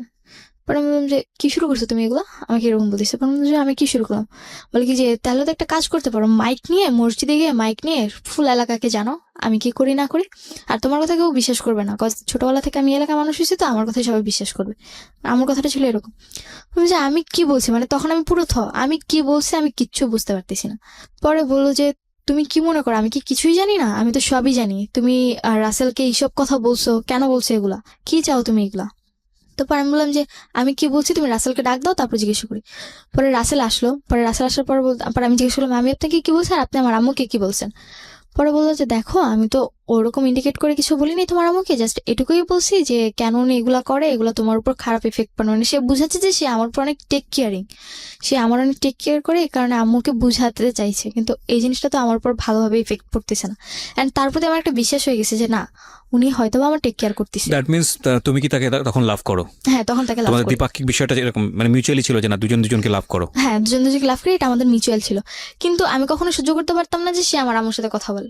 Biggest mistake, another biggest mistake এর সাইডটা থেকে, কারণ ও কিন্তু জানতো যে রাসেলের সঙ্গে ওর মায়ের এরকম একটা সম্পর্ক আছে, এবং ওর মায়ের জায়গাটা থেকে এটা বিশ্বাস করা খুবই কঠিন যে রাসেলের সঙ্গে তার সম্পর্কটা ভাই ভাইয়ের মতো, কিন্তু তারপরে ও জড়িয়ে গেছে বিকজ অফ ওর এজটা খুব সেন্সিটিভ একটা এজ, ও মাত্র ক্লাস 9-এ পড়ে, এবং ওই সময়টাতে যে ওকে সাপোর্ট দিবে, যে ওর পাশে একটু হলেও দাঁড়াবে, যে ওর সাথে একটু ভালো কথা বলবে, তার প্রতি ও দুর্বল হবে, এই বয়সটা এরকম, এবং সেটাই হয়েছে, এবং ইটস আ বিগেস্ট মিস্টেক। কিন্তু কিছু করার নেই, কারণ ও ধরা, ওর বয়সের কাছে ধরা, এগুলো একটু খেয়াল রাখতে হবে। হ্যাঁ, এটা একটা অ্যানাদার পয়েন্ট। ওকে, বলেন তো তারপর রাসেলের সাথে আমার ঘোরাফেরা এরকম চলতেছে। তো একদিন আম্মু জানতে পারে যে আমি রাসেলের সাথে বাইরে ঘুরতে গেছি, অ্যান্ড বাসায় আসার পর আম্মু যখন জিজ্ঞেস করলো কোথায় গেছিলাম, পরে আমি বললাম যে বাইরে গেছিলাম, আমি মিথ্যে বলি আম্মুকে। পরে আম্মু বলে যে আমি তো জানি তুমি রাসেলের সাথে বাইরে গেছো। আমি অবাক হয়ে যাই কি করে জানলাম। পরে রাসেল এসে আম্মুকে কোনোভাবে ম্যানেজ করে। তো রাসেলকে আম্মু এতটাই বিশ্বাস করতো যে রাসেল যদি বলতো যে না আমি আপনার মেয়েকে নিয়ে পালিয়ে গেছি, তারপরে যদি এসে বলতো যে না আমি ওকে জাস্ট নর্মালি দেখতে নিয়ে গেছি জায়গাটা, ওটাই বিশ্বাস করতো আমার আম্মু। তো এতটা বিলিভ করতো। আর এর মধ্যে তো 4-5 জনের সাথে আমার অলরেডি রিলেশন চলতেছে, তাও রাতে। এগুলো তুমি রাসেলের সাথে শেয়ার করতে? হ্যাঁ এগুলো আমি রাসেলের সাথে, এরপর থেকে আমি আমার টোটালি সবকিছু ওর সাথে শেয়ার করতাম। তো রাসেল এগুলো জানার পরে কি বলতো? জানার পর ওর সাথে যদি আমার সাথে কথা হইতো, মানে আমার পরবর্তীতে আমাদের রিলেশনে যখন 6-7 মাস কেটে গেছে, তো তখন এরকম চলতে থাকে। পরবর্তীতে আমার জিনিসগুলো খুব মানে করার না এটা খারাপ ভাবে যে তোমার সাথে আমার রিলেশন, আমার একটা গার্লফ্রেন্ড বয়ফ্রেন্ড নর্মালি যতটুকু কথা বলা দরকার তাদের নিজেদের ব্যাপারে, সেই জায়গায় কিনা আমরা 4-5 ঘন্টা শুধুমাত্র আমার মায়ের ব্যাপার নিয়েই কথা বলি। তখন তুমি জিনিসগুলো অ্যাভয়েড করার চেষ্টা করতে, যে আমি আমি এগুলো অ্যাভয়েড করি, কিন্তু দেখতাম যে আমি যত অ্যাভয়েড করতেছি ও ততই বেশি আমার প্রতি আরো মানে রাগ দেখাচ্ছে, শুনতে চাচ্ছে, আমার সাথে কথা বলতো না, যে কেন তুমি তোমার মায়ের ব্যাপার আমাকে বলবে মানে না। বিষয়টা তোমাদের সম্পর্কটা এমন ছিল যে কাল রাতে বাসায় কি হয়েছে সেটা তোমার বয়ফ্রেন্ডের সাথে শেয়ার করা, এটাই মূল এজেন্ডা। হ্যাঁ এটাই মূল এজেন্ডা। আমি এখানে একটা বিষয় একটু ইন্টারাপ্ট করি প্রিয় শ্রোতা। আজকে যে স্টোরিটা আমরা এখানে প্রচার করছি সেখানে ওর সামাজিকতার কথা চিন্তা করে, এবং এই ধরনের স্টোরিতে শুধু সামাজিকতা না, যাতে করে এটা একটা স্বাভাবিক পার্সপেক্টিভ থেকেও ওর নাম এখানে অন্য নাম ব্যবহার করা হয়েছে, ওর আসল নাম প্রকাশ করা হয়নি। ওর ভোকালটা যেটা আপনারা শুনতে পাচ্ছেন ওটা রিয়েল ভোকাল না, এটা আমরা রেডিও এন্ড থেকে চেঞ্জ করে দিয়েছি। দিস ইজ রেকর্ডেড স্টোরি, আমরা রেডিও এন্ড থেকে এটা চেঞ্জ করেছি। এবং শুধু তাই না, ও যত নাম এখানে ব্যবহার করছে, যত পরিচয় এখানে এসছে, প্রত্যেকটা জিনিস হচ্ছে ফেক। শুধুমাত্র স্টোরিটা ও যেভাবে বলছে ওর জায়গা থেকে রিয়েল, এবং যাতে করে ওর সামাজিকতায় কোনো সমস্যা না হয় সেজন্যই এই নামগুলো বা ওর ভোকালটা সবকিছু চেঞ্জ করা হয়েছে, এবং যাতে করে ওর সামাজিকতায় কোনো সমস্যা না হয়। আমরা মূল ঘটনা থেকে কি শিক্ষা নিব সেটাই হচ্ছে বিষয়, সেজন্য মূল ঘটনার দিকে আপনারা ফোকাস করুন। ও কে, কোন এলাকা থেকে আসছে, কি, এটা ফাইন্ড আউট করবেন না, ঠিক আছে? ওকে, বলো তারপর। তো এর মধ্যে আবার জানতে পারি যে আম্মু আমার ব্যাপারে যে 4-5 জনের সাথে তার রিলেশন ছিল, সে তাদেরকে কন্টিনিউ আমার ব্যাপারে খারাপ কথা বলে যেত। শুধু তাই না, আমার নানু বাড়িতে গেলে আমার টপিক থাকতো খারাপ ব্যাপার। আমার বাবার সাথে তো প্রতি রাতে, মানে যদি মানে আল্লাহ 30 দিন যদি আমার বাবার সাথে তার কথা হতো, প্রতি রাতে আমার বাজে টপিক নিয়ে আব্বুর সাথে কথা হতো। অ্যান্ড আস্তে আস্তে আব্বুর মনটা বিষিয়ে তুলেছে যেটাকে বলে। হ্যাঁ, তো তুলতে তুলতে এমন একটা পর্যায়ে চলে গেছে যে আমার সাথে বাবা টোটালি কথা বলতে চায় না। অ্যান্ড আমি পুরোপুরি খারাপ হয়ে গেছি, মানে খারাপ কি তার চেয়েও খারাপ হয়ে গেছে আমার বাবার কাছে এটা আমি। তো তার কথা, আমি একটা হাজি মানুষ হয়ে কেন এরকম একটা খারাপ মেয়ে পেটে ধরছি, কেন জন্ম দিছি, তো এটা হচ্ছে মূল কথা। আমার মায়ের মানে বাবা মাকে এটা বলতো, অ্যান্ড মাঝে মধ্যে এটাও বলতো যে ওই যে বান মেরে যে মানুষ মেরে ফেলে, আমার বাবা বলতো যে তোকে ওকে মেরে ফেল, তারপরে বাঁচা রেখে কি লাভ। তো তারপরে রাসেলের সাথে যখন আমাদের রিলেশনটা 8 মাসের কাছাকাছি চলে আসলো, এরপরে দেখলাম যে না, আমার সাথে যতটা ওর ওঠা বসা কথাবার্তা তার চেয়ে বেশি আমার আম্মুর সাথে ঘনিষ্ঠতা। ও আমার বাসায় আসলে আমি আবার তখন কোচিং করতাম, তো আমি যেইটুকু টাইম কোচিংয়ে থাকতাম ওইটুকু টাইম আমার বাসায় থাকতো, আমি আসার আগে চলে যেত। এটা আমি আমার ভাইয়ের কাছ থেকে শুনি। পরবর্তীতে আবার দেখলাম যে আমি যদি স্কুলে যাই, আমার স্কুল থাকতো মানে 7টা থেকে 7:30 থেকে পিটি শুরু হয়ে যেত, তা আমাকে 7টার মধ্যে উপস্থিত থাকতে হতো, 4:30 থেকে বাসা থেকে বেরিয়ে যেতাম। তখনও আমার বাসায় আসতো, আর আমার স্কুল ছুটি হতো 1:15-তে, আমার আস্তে আস্তে বাসা যেতে যেতে এরকম 1:45 বেজে যেত, তার আগেও চলে যেত বাসা থেকে। এই জিনিসগুলো আমার খুবই খারাপ লাগে। অ্যান্ড পরবর্তীতে রাসেলের ম্যাটার নিয়ে প্লাস বাদবাকি যে ম্যাটারগুলো ছিল ওগুলো নিয়ে আম্মুর সাথে আমার তর্ক লাগতে থাকে। তো পরবর্তীতে আম্মু বলে যে তাহলে তোর বাসায় খাওয়া দাওয়া বন্ধ, তুই বাসায় খাওয়া দাওয়া করবি না, জাস্ট তোরে থাকতে দিলাম দয়া করে আমার বাড়ি দেখে। আর কথায় কথায় আমাকে শুনতে হতো এটা তার বাড়ি, মানে বাড়িটা তো আসলে ওনার নামে হ্যাঁ ছিল। ওনার নাম। আর কথা বলতে একটাই যে এটা তোর বাবার বাড়ি না, যে তুই তোর নিজের পছন্দ মতো চলবি বা তুই তোর কথাগুলো বলবি, আমি এগুলো শুনবো। another important point, প্রিয় শ্রোতা, যে এখানে বাবার শক্ত হওয়ার সুযোগ ছিল কিনা আদৌ? আচ্ছা, তোমার বাবার কি এতটুকু সামর্থ্য ছিল না সে নিজে একটা বাড়ি করে, বা তারপর তোমার না। মার উপর অর্থনৈতিকভাবে ডিপেন্ড ছিল? আমার বাবা বলতে গেলে গ্রামে বাবার প্রচুর সম্পত্তি জায়গা আছে, কিন্তু ঢাকার মেয়ে বাবা পছন্দ করে, সেই ক্ষেত্রে আমার মায়ের বাড়ি ছিল, এখানে বাবা মোটামুটি উইক ছিল আমার মায়ের প্রতি। ওকে, ঠিক আছে, বলো। হ্যাঁ, তারপর জিনিসগুলো মানতে পারি না। তো একদিন রাসেল অসুস্থ থাকে, তো এর মধ্যে আমাদের রিলেশনটা এরকমই চলতে থাকে। ওর সাথে আমার প্রতিদিন ঝগড়া হতো, কেন আম্মুর সাথে কথা বলে, আর আম্মুর সাথে তো আমার প্রত্যেক দিন ঝগড়া হতে, আর কোনো না কোনো কারণে প্রতিদিন আমার 2-1টা থাপ্পড় খেতেই হবে। মার কাছ আর থেকে। হ্যাঁ, আর গালাগালির তো কোনো লিমিটই ছিল না, খেতে বসতে গালি শুনতে হতো, ঘুমোতে গেলে গালি শুনতে হতো, মানে এত নিম্ন স্তরের গালিগুলো মানে চলে গেছিল যে তার কাছ থেকে শুনে শুনে মনে হচ্ছে যেন ওই জিনিসগুলো এখন আমি রিপিট করছি। ও, আর মানে খারাপ, মানে খুব খারাপ সেন্সেশন, মানে নিজে সবসময় একটা জিনিস চিন্তা করতাম যে কেন এই ফ্যামিলিতেই বা জন্ম নিলাম, বা কেনই বা এগুলো আমি সহ্য করছি। তো তারপরে যখন আমি অতিরিক্ত উইক হয়ে পড়ি রাসেলের উপর, তো আমি টোটালি ওরে না করে যে তুমি আমার মায়ের সাথে টোটালি কোনো কন্ট্যাক্ট করতে পারবে না। এবার তোমার বোন হোক, মা হোক, বাপ হোক, চাচা হোক, যাই হোক না কেন, বা তোমার আত্মীয় রক্তের কেউ হোক, তুমি কারোর সাথে, আমি ছাড়া দুনিয়া সবার সাথে যোগাযোগ করো একমাত্র আমার মা ছাড়া। আর আমার মায়ের প্রতি আমার এমন একটা ঘৃণা নিজের মধ্যে জন্মে গেল যে আমি দুনিয়ার একটা নিকৃষ্ট মানুষকে সহ্য করতে পারবো, কিন্তু তাকে করতে পারবো না। ওকে ওকে। তো মায়ের তো অলরেডি এরকম রিলেশন চলছে, তো এরপরে বাসায় আসাটা মানে 2-3 জনের বাসায় আসা বন্ধ হয়, কিন্তু আম্মু পরবর্তী থেকে তাদের বাসায় যাওয়া শুরু করে, বা বাইরে আউটসাইডে দেখা করা, মিট করা শুরু করে। এটা তুমি জানলা কিভাবে? এটা জানতে পেরেছি রাসেল একবার আম্মুকে ফলো করেছিল, তারপর জানতে পেরেছি রাসেল তোমাকে ইনফরমেশনটা দেয়? হ্যাঁ, রাসেল ইনফরমেশন দেয়। আর আম্মু যে কথা বলতো, পরবর্তীতে আরেকটা এখানে মাঝখানে একটা ঘটনা ঘটেছে, সেটা হচ্ছে যে একবার আম্মুর সাথে এরকম ঝগড়া হওয়ার কারণে তো আমি নাকি, বাবা আম্মুকে বলে যে যেহেতু তোর মেয়ে এতই খারাপ হয়ে গেছে, তাহলে তুই ওকে কেন আলাদা রুমে থাকতে দিচ্ছিস? তার মানে ও বাইরে থেকে লোক এনে রাতের পর রাত বাসায় থাকছে, তুই কেন এটা মেনে নিচ্ছিস? তাহলে ওকে রুম ছেড়ে দিতে বল, তুই তোর রুমে মাটিতে ফ্লোরে ওরে থাকতে দিবি, যদি থাকতে হয় থাকবে, আর না তো বাসা ছেড়ে চলে যাবে, কজ এটা তোর বাড়ি। তো আম্মু আব্বুর কথা শুনে আমাকে আমার রুম থেকে চলে আসতে বলে, তো আমি পরবর্তীতে আমার রুমটা ছেড়ে দিই, আমি আম্মুর রুমে ফ্লোরে বেড করে ঘুমোতাম। তো তখন তো রাতে আমার আবার মানে ক্লাস 6 থেকে রাত জাগার একটু স্বভাব ছিল, আর রাতে এফএম শুনতাম। তো আম্মু রাতে কি বলতো, কানে এফএম থাকলেও যদি আমি এফএম অফ করে দিই পাশে গিয়ে বলতে শুনতাম। তো আম্মু আবার মাঝে মধ্যে করতো কি, মানে অনেক নেগেটিভ আর ন্যারো মাইন্ডের কথা বলতো। তো আমি ওগুলো শুনছি কিনা হয়তো অপোজিট সাইড থেকে তাকে জিজ্ঞেস করতে যে তোমার মেয়েগুলো শুনছি কিনা দেখো তুমি। তো তখন আবার আমাকে ডাক দিত যে এই সুভা তুমি কি আমার কথা শুনছো? তো যখন এরকম ডাক দিত তখন আমি না শোনার ভান করে বসে থাকতাম, তার মানে আমার কানে হেডফোন আছে, আমি তার কথা শুনছি। নেগেটিভ ন্যারো বলতে? নেগেটিভ ন্যারো বলতে হাজব্যান্ড ওয়াইফের যেমন কথা ওকে ওকে, উই গট আন্ডারস্টুড। হ্যাঁ, তো এই জিনিসগুলো আমি টোটালি মানে যখন কথাগুলো শুনতাম মানে খুবই খারাপ লাগতো, টলারেট একদমই করতে পারতাম না। চিন্তা করতাম যে কেন আমাকে ওই রুম থেকে রুমে নিয়ে আসছে। তো এরকম তখন আমার 9-এর লাস্ট এক্সাম বলতে মানে এক্সামের লাস্ট এক্সাম ছিল, তারপরে 2 দিন পর রেজাল্ট দিয়ে দিবে। ডিসেম্বর মাস ছিল তখন। আমি টোটালি সহ্য করতে পারি না। দেন আম্মু লাস্টের দিকে আম্মুর সাথে আমার আবার ঝগড়া হয় কোনো একটা ম্যাটার নিয়ে, বলতে গেলে যে আমি কোচিং গেছি, রাত করে বাড়ি ফিরছি। ওই দিন আমার কোচিং এ অনুষ্ঠানও ছিল, তো ওই জায়গায় আমার লেট হয়ে গেছে। প্লাস ওখান থেকে আসার সময় রাসেলের সাথে দেখা করে আসতে গিয়ে আমার একটু লেট হয়ে গেছে, মানে 9:30টার কাছাকাছি চলে গেছে। তো আমাদের এলাকাটা এরকম যে 9:30টার পর বা 10টা থেকে কোনো মেয়ে বাড়িতে ফিরলো তাকে নিয়ে অনেক বাজে মন্তব্য করা হয়। তো আম্মু ওইটা আমার সাথে চিল্লাচিল্লি করতে থাকে। পরে আমি আম্মুরে মানে আমার সাথে তো আম্মুর কোনো ভালো রিলেশনই নেই, আর আম্মু যদি আমাকে কোনো কথা বলে আমি প্রত্যেকটা কথার বাজে অ্যান্সার দিই। ওকে, কজ তার কাছ থেকে শুনতে শুনতে এখন আমার অভ্যাস হয়ে গেছে। তো পরে আম্মু আমাকে জিজ্ঞেস করে এত রাত করে কেন তুমি বাসায় আসছো? পরে আমি বললাম যে আমি যদি রাত করে বাসায় ফিরি বা আমি যদি কোথাও থেকে ঘুরেও এসে বাসায় ফিরি, তুমি তো আমার বাবাকে এটাই বলবে যে না আমি আরেকটা লোকের সাথে থেকে আসছি, তাই না? তুমি যেটা মনে করো সেটাই।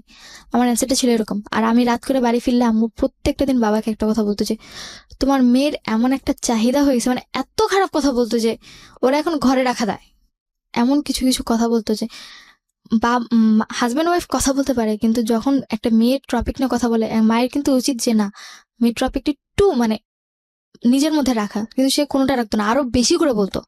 তো পরে আমার আবার এরকম ছিল যে না তাকে যদি মানে আমি যদি রাত করেও বাড়ি ফিরতাম, তার জন্য যদি আমি অনেক খাবার নিয়ে আসতাম, সে আমাকে কিছুই বলতো না। ওকে, সো তুমি কনভিন্স করার জন্য মাঝে মাঝে খাবার নিয়ে আসতে? হ্যাঁ, আমি বাইরে গেছি, হয়তো বা আসতে লেট হয়ে গেছে, তার জন্য যদি খাবার নিয়ে আসতাম সে আমাকে কখনোই। এই সময়টা তুমি কি করতে? এই সময়টা আমার হয়তো বা হাতিঝিলে থাকা হতো, বা তখন আবার রাসেলের সঙ্গে? হ্যাঁ, রাসেল আবার তখন একটা বিজনেসে যুক্ত ছিল, যার কারণে ওর বিজনেসের কারণে উত্তরা বা বিভিন্ন জায়গায় যেতে হতো, মানে ওই ওর মানে বিজনেসের ইয়াটা প্রচারটা করার জন্য। রাসেল কি ওই সময়টাতে তোমার মায়ের সঙ্গে কি কথাবার্তা বলতো? নর্মালি বাসায় আসতো? খুব কম, আমার প্রেশার পড়ার পর একটু কম আসতো। তো এটা কি তোমার মা বুঝতে পারতো না? বুঝতে পারতো না বলতে ও হয়তো কোনোভাবে কনভার্স করতো, আমি কখনো ওকে এই ব্যাপারে জিজ্ঞেস করি না। আর ও যদি জিজ্ঞেস করতাম ও বলতো যে তোমার এত কিছু জানে কি লাভ, আমি তো ম্যানেজ করতেছি। Okay fine, he is playing double game actually. ও যখন তোমার সাথে বাইরে মিট করতো বা তুমি কার সাথে মিট করতো সেটা তোমার মা জানতো? মিট করতেছি বলতে আমার ওর সাথে বেশিরভাগই মিট হতো হয় কোচিং ফাঁকি দিয়ে, আর তা না হলে স্কুল ফাঁকি দিয়ে। আচ্ছা, তো এটা কি তোমার মা জানতো যে তুমি কার সাথে টাইম পাস করতেছো, কোন ছেলের সঙ্গে? না, জানতো না। এটা জানতো না? আচ্ছা, তো তুমি বলছিলে রাত করে বাড়ি ফেরা, কটার দিকে ফিরতে সর্বোচ্চ রাত হলে? আমার সর্বোচ্চ 9:30টার অবধি কখনো যাইনি। 9:30? তোমার তখন বয়স ক্লাস 9-এ পড়ো তুমি? তখন আমি 15। মানে তুমি কোন ক্লাসে পড়ো তখন? 10-এর ফার্স্টে। ক্লাস 9:30 অনেক রাত। হ্যাঁ, অনেক রাত। বলো। তো পরে যখন আম্মু আমার উপর চিৎকার চেঁচামেচি করতো, তো আমি বলতাম যে তুমি করলে দোষ না আমি করলে দোষ, মানে আমার কথাটা এরকম ছিল। রিপিট দ্য সেন্টেন্স, বলো। যে তুমি করলে দোষ না আমি করলে দোষ। So ultimate lesson of the story is here. এইখানেই হলো লেসন, এবং এটা আরো কত বড় দিকে যাবে সেটাই হচ্ছে দেখার বিষয়। এই লাইনটা একটু মাথায় রাখেন, কারণ একটা কথা আমরা সবসময় বলি, শিশুকে যে পরিবেশে বড় করছেন সে সেই রকমই হবে বা তার চেয়ে ভয়ানক হতে পারে। ওকে, হ্যাঁ। তো যখন আম্মুর সাথে এরকম তর্ক বিতর্ক যেত, তো তার সাথে আমার মানে এরকম কন্টিনিউ এরপর থেকে প্রতিদিনই প্রায় তার সাথে আমার মারামারি হতো। মানে সে আমাকে মারতো, আমি তাকে মারতাম, তারপর সে আমাকে বকাবকি করতো। সো ন্যাস্টি না? এগুলো শুনলেও মানে যে এটা চিন্তাই করা যায় না, বাট চিন্তা করে দেখুন মানে কতটা ভয়াবহ হতে পারে একটা পারিবারিক সমস্যা। ওকে, তো এরকম ঘটনা ঘটতেই থাকে প্রতিদিন। তো তখন আস্তে আস্তে মানে রাসেলের প্রতি আমি একটু উইক হতে থাকি আরো বেশি। তো তখন ওরা আমি বিলিভ করা শুরু করে, মানে ও আমাকে যা বলতো আমি তা বিলিভ করতাম, ও আবার আম্মুকে যা বলতো আম্মু তা বিলিভ করতো। মানে ও এদিক থেকে আম্মুর সাথেও কথা বলতো, আমার সাথে, মানে দুদিক থেকে ওর মানে ইয়াটা খুব ভালো ছিল। কোথায় গিয়ে দাঁড়ায় সেটাই আমরা দেখবো। ছোট্ট আরেকটা বিরতি নিচ্ছি প্রিয় শ্রোতা। আমাদের এই পুরো স্টোরিটা ইউটিউবে আপলোড করা হয়েছে, যারা আমাদের ইউটিউবে আছেন এখনই আসলে আপনারা শেষটাও বুঝতে পারবেন। পুরো স্টোরিটাই আপনারা পাবেন আমাদের ইউটিউব চ্যানেলে। আমাদের ইউটিউবের ঠিকানা হচ্ছে www.youtube.com/dfm904। আমি আবারও বলছি youtube.com/dfm904। চ্যানেলটি আছে ঢাকা FM 90.4 নামে। আপনারা ওখানে যাবেন, যাওয়ার পরে অবশ্যই চ্যানেলটি সাবস্ক্রাইব করতে ভুলবেন না এবং নোটিফিকেশন বেলটা অন করে রাখবেন। নতুন কোনো কন্টেন্ট ওখানে আপলোড করার সঙ্গে সঙ্গে আপনি আপনার মোবাইলে জানতে পারবেন। ওকে, ছোট্ট একটা বিরতির পর আমরা আবারও ফিরে আসছি। আজকের এই স্টোরিটি পারিবারিক একেবারে গোপনতম সমস্যা, সেটা একটা শিশুর বিকাশ এবং একটা শিশুর, একটা বিশেষ করে একটা মেয়ে শিশুর। আর আমি জানি না ওর ভাই দ্রুত একেবারেই ছোট ছিল, ওদের মানসিকতায় কোনো ধরনের কোনো প্রভাব পড়ছে কিনা, বাট এটা যদি কন্টিনিউয়াসলি চলতে থাকে তাহলে এটা কত ভয়াবহ রকমের একটা মানসিকভাবে বাধাগ্রস্ত করতে পারে তাদেরকে, ব্যক্তিত্ব বিকাশের জন্য কত ভয়ানক হতে পারে এটা একটু চিন্তা করে দেখুন। এবং সেই জায়গাটা থেকে আপনাদের নিজেদের সচেতন হওয়ার একটা প্রয়োজন আছে বলে আমরা মনে করি। এরকম একটা বিষয় নিয়ে আমাদের সমাজে, আমাদের মিডিয়াতে বা অন্য কোথাও খুব বেশি এত ব্রডলি ডিসকাস হয় না। আমরা এটা সামাজিকভাবে এটাকে ট্যাবু মনে করি, কিন্তু একটা মানুষের সুস্থভাবে বিকাশের জন্য আমরা আজকে যে ধরনের কন্টেন্ট এন্টারটেনমেন্টের জায়গা থেকে পাচ্ছি বা যেসব বিষয় নিয়ে আমরা কথা বলি, যেসব বিষয় আমরা এন্টারটেনমেন্ট জায়গাটা থেকে নিয়ে আসি, সেসব বিষয়গুলো আমাদের কোনো না কোনোভাবে আমাদেরকে এন্টারটেইন করে। এবং আমরা মনে করি আমাদের এই ইনফরমেশন সহজলভ্যতার যুগে আমাদের এই ধরনের বিষয়গুলো নিয়ে এক ধরনের সাইকিয়াট্রিক ট্রিটমেন্ট হওয়া উচিত, এক ধরনের সচেতন হওয়া উচিত যে মারা সন্তানদেরকে কিভাবে বড় করবে বা সন্তানরা মাদের সাথে কিভাবে আচরণ করবে বা অভিভাবকের সাথে কিভাবে আচরণ করবে। প্রত্যেকেরই প্রাইভেসি লাইফ আছে, প্রত্যেকেরই আছে প্রিয় শ্রোতা, আমি ডেফিনেটলি শিওর প্রত্যেকেরই আছে, আমরা কেউই মহামানব নই। এবং সেই প্রাইভেট লাইফটা আমরা আমাদের সন্তানের সামনে কিভাবে এক্সারসাইজ করব বা আদৌ এক্সারসাইজ করবো কি করবো, তুমি এটা তুমিও, তোমার মাও করছে, তুমিও করছে, সে গালি দিচ্ছে, তুমিও গালি দিচ্ছ, হ্যাঁ, র্যান্ডমলি চলছিল। তারপর তো এরকম ভাবে আমার বড় মামা আমার ফ্যামিলির প্রতি একটু বেশি টেক কেয়ারিং ছিল, তো উনি প্রায়ই আমাদের ঝগড়া মিটাতে আসতো। তো এক পর্যায়ে মামা কন্টিনিউ আস্তে আস্তে হয়তো ওনার কোনো না কোনো ভাবে কোনো বাজে একটা দিক পড়ে। তো পরে আসে আমার বড় মামা কন্টিনিউয়াসলি আসতেছিল। হ্যাঁ, কন্টিনিউ আসতে কেন আসতেছিল? এই যে আমাদের ঝগড়া সামাতে বা আমাদের ফ্যামিলি এখন কেমন আছে এইসব ব্যাপারে উনি কি বিবাহিত ছিল? হ্যাঁ, উনি ম্যারিড ছিল। ওকে, ওনার বাচ্চা কাচ্চা ছিল? বিয়েও হয়েছে। বিয়ে হয়ে গেছে। ওকে, তো পরবর্তীতে বড় মামা মানে কি পরিবারের সবার বড়? হ্যাঁ, আমার মায়ের ফ্যামিলিতে তারা 7 ভাই বোন, তাদের মধ্যে সবার বড়। ওকে। তো পরে আমার বড় মামাকে আমার মা খুব বিলিভ করতো। তো একদিন বড় মামা বলে যে দেখ, তোর ফ্যামিলিতে এত ঝামেলা, তার চেয়ে ভালো আমি আমার বাড়িতে নিয়ে যাই সুভাকে, ওকে কয়েকদিন আমার বাড়িতে রেখে পরে তোরা আমার বাসায় আবার দিয়ে যাবো। তো পরে মামার দুইটা বিয়ে হয়েছে, একটা থাকে ধানমন্ডি আর একটা থাকে মানে আমাদের এলাকাতে। তো মামা বলছে যে যে আমাদের এলাকা থাকলে যে কোনো সময় তোর বাসায় চলে আসতে পারবে, তার চেয়ে বলে আমি ওকে ধানমন্ডি নিয়ে যাই। ধানমন্ডিতে আমি মানে আমি একদমই প্রস্তুত ছিলাম না বা আমি যেতেই চাইনি টোটালি, কিন্তু আম্মুর প্রচুর জোর জবরদস্তি এন্ড গালাগালি সহ্য করতে না পেরে যে এইটুকু চিন্তা করতাম যে না, 2-3 দিনের জন্য রেস্ট তো পাবো অন্তত আমি। তো এই চিন্তা করে পরে আমি গেলাম, তখন আমি টেনের ফার্স্টের দিকে। তো যখন আমি ধানমন্ডি মামার বাড়িতে গেলাম, তো ওই দিনটা ছিল যে মামাদের বাড়িটা ছিল এরকম যে মানে ফুল বাড়িটার মধ্যে একটাই মানে একতলা বাড়ি। তো 2টা ফ্ল্যাট ছিল, এক ফ্ল্যাটে হাজবেন্ড ওয়াইফ থাকতো, তারা সকালে চলে যেত, রাতে আসতো। আরেক ফ্ল্যাটে মামা আর তার ওয়াইফ থাকতো। আর আশেপাশে সামনে ছিল বড় একটা মাঠ, আর ডান পাশেও এরকম খোলামেলা ছিল, আর পিছনে ছিল মানে বাগান টাইপের। তো যখন ওই বাড়িতে গেলাম, তো প্রথম দিন মোটামুটি নিজেদের বাড়ি, নিজেদের বলতে ভাড়া থাকতো তারা। তো প্রথম দিনটা মোটামুটি মামি আমার খুব টেক কেয়ারিং করে। তো মামি আবার জব করতো, মামা নর্মালি কিছু করতো না। তো মামি সকালবেলা জবে চলে যায়, পাশের বাড়ির লোকেরাও চলে যায়। তো আমি মানে ড্রয়িং রুমে বসে টিভি দেখতেছিলাম। তো মামার আচরণগুলো আমার কাছে খুব একটা ভালো লাগেনি, মানে সে অন্যরকম আচরণ করতেছিল। তো পরবর্তীতে তার মা আমার পাশে এসে বসা, টাচিং গুলো আমার কাছে খুবই খারাপ লাগে। তো পরবর্তীতে আমি মামার মানে ড্রয়িং রুম থেকে আমি আমার রুমে গিয়ে রুম নক করে দিয়ে রুমে শুয়েছিলাম। তো পরে মামা এসে অনেকক্ষণ রুমে নক করে, আমি খুলিনি। পরে বললো যে মানে ভয় দেখাচ্ছিল, যদি তুই না খুলোস তাহলে কিন্তু আমি তোকে পুলিশে দিয়ে দিবো বা তোর কিন্তু একটা ক্ষতি করে ফেলবে, এরকম কথা বলছিল। তবু আমি খুলিনি। তখন আমার কাছে ফোন নেই, তখন আমার ফোন নিয়ে গেছে আম্মু।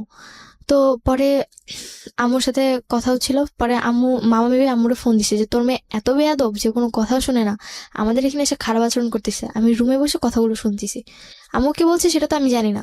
তো মামা এরকম কথা বলতেছিল, হয়তো বা আম্মু বলতেছিল যে ওরে মাইর দেন বা দেখবেন ঠিক হয়ে গেছে, ওরা মাইর দিয়ে এখন সোজা করতে হয়, আমারটা মারলে তো আমারে উল্টা দেয়, আপনারা মারলে তো আপনাদেরকে আর কিছু করবে না, এরকম কথা বলতেছিল। তো পরে মামা রেগে যায় প্রচুর আমার উপর।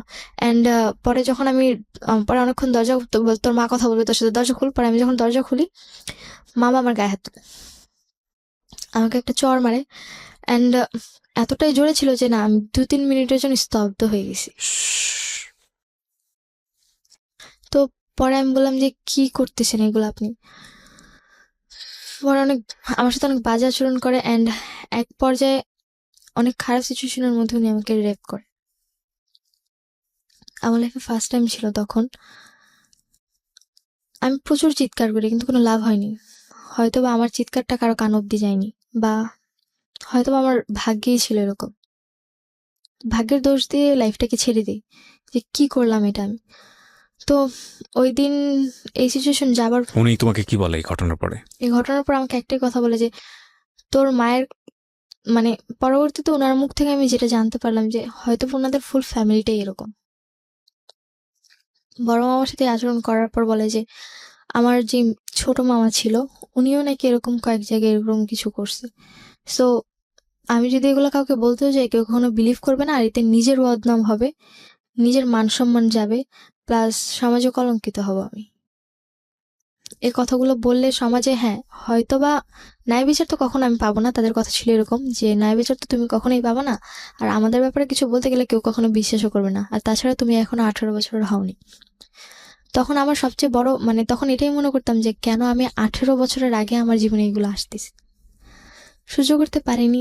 তারপর বাসায় আসলাম। You are so desperate first of all. হ্যাঁ, তুমি আজকে লাখ লাখ মানুষের সামনে এই কথাগুলো বলার সাহস করছো, এই জায়গা থেকে আমি তোমাকে অনেক ডেসপারেট মনে করতেছি। তুমি এই ঘটনা ঘটার পরে পুলিশে যাওনি কেন?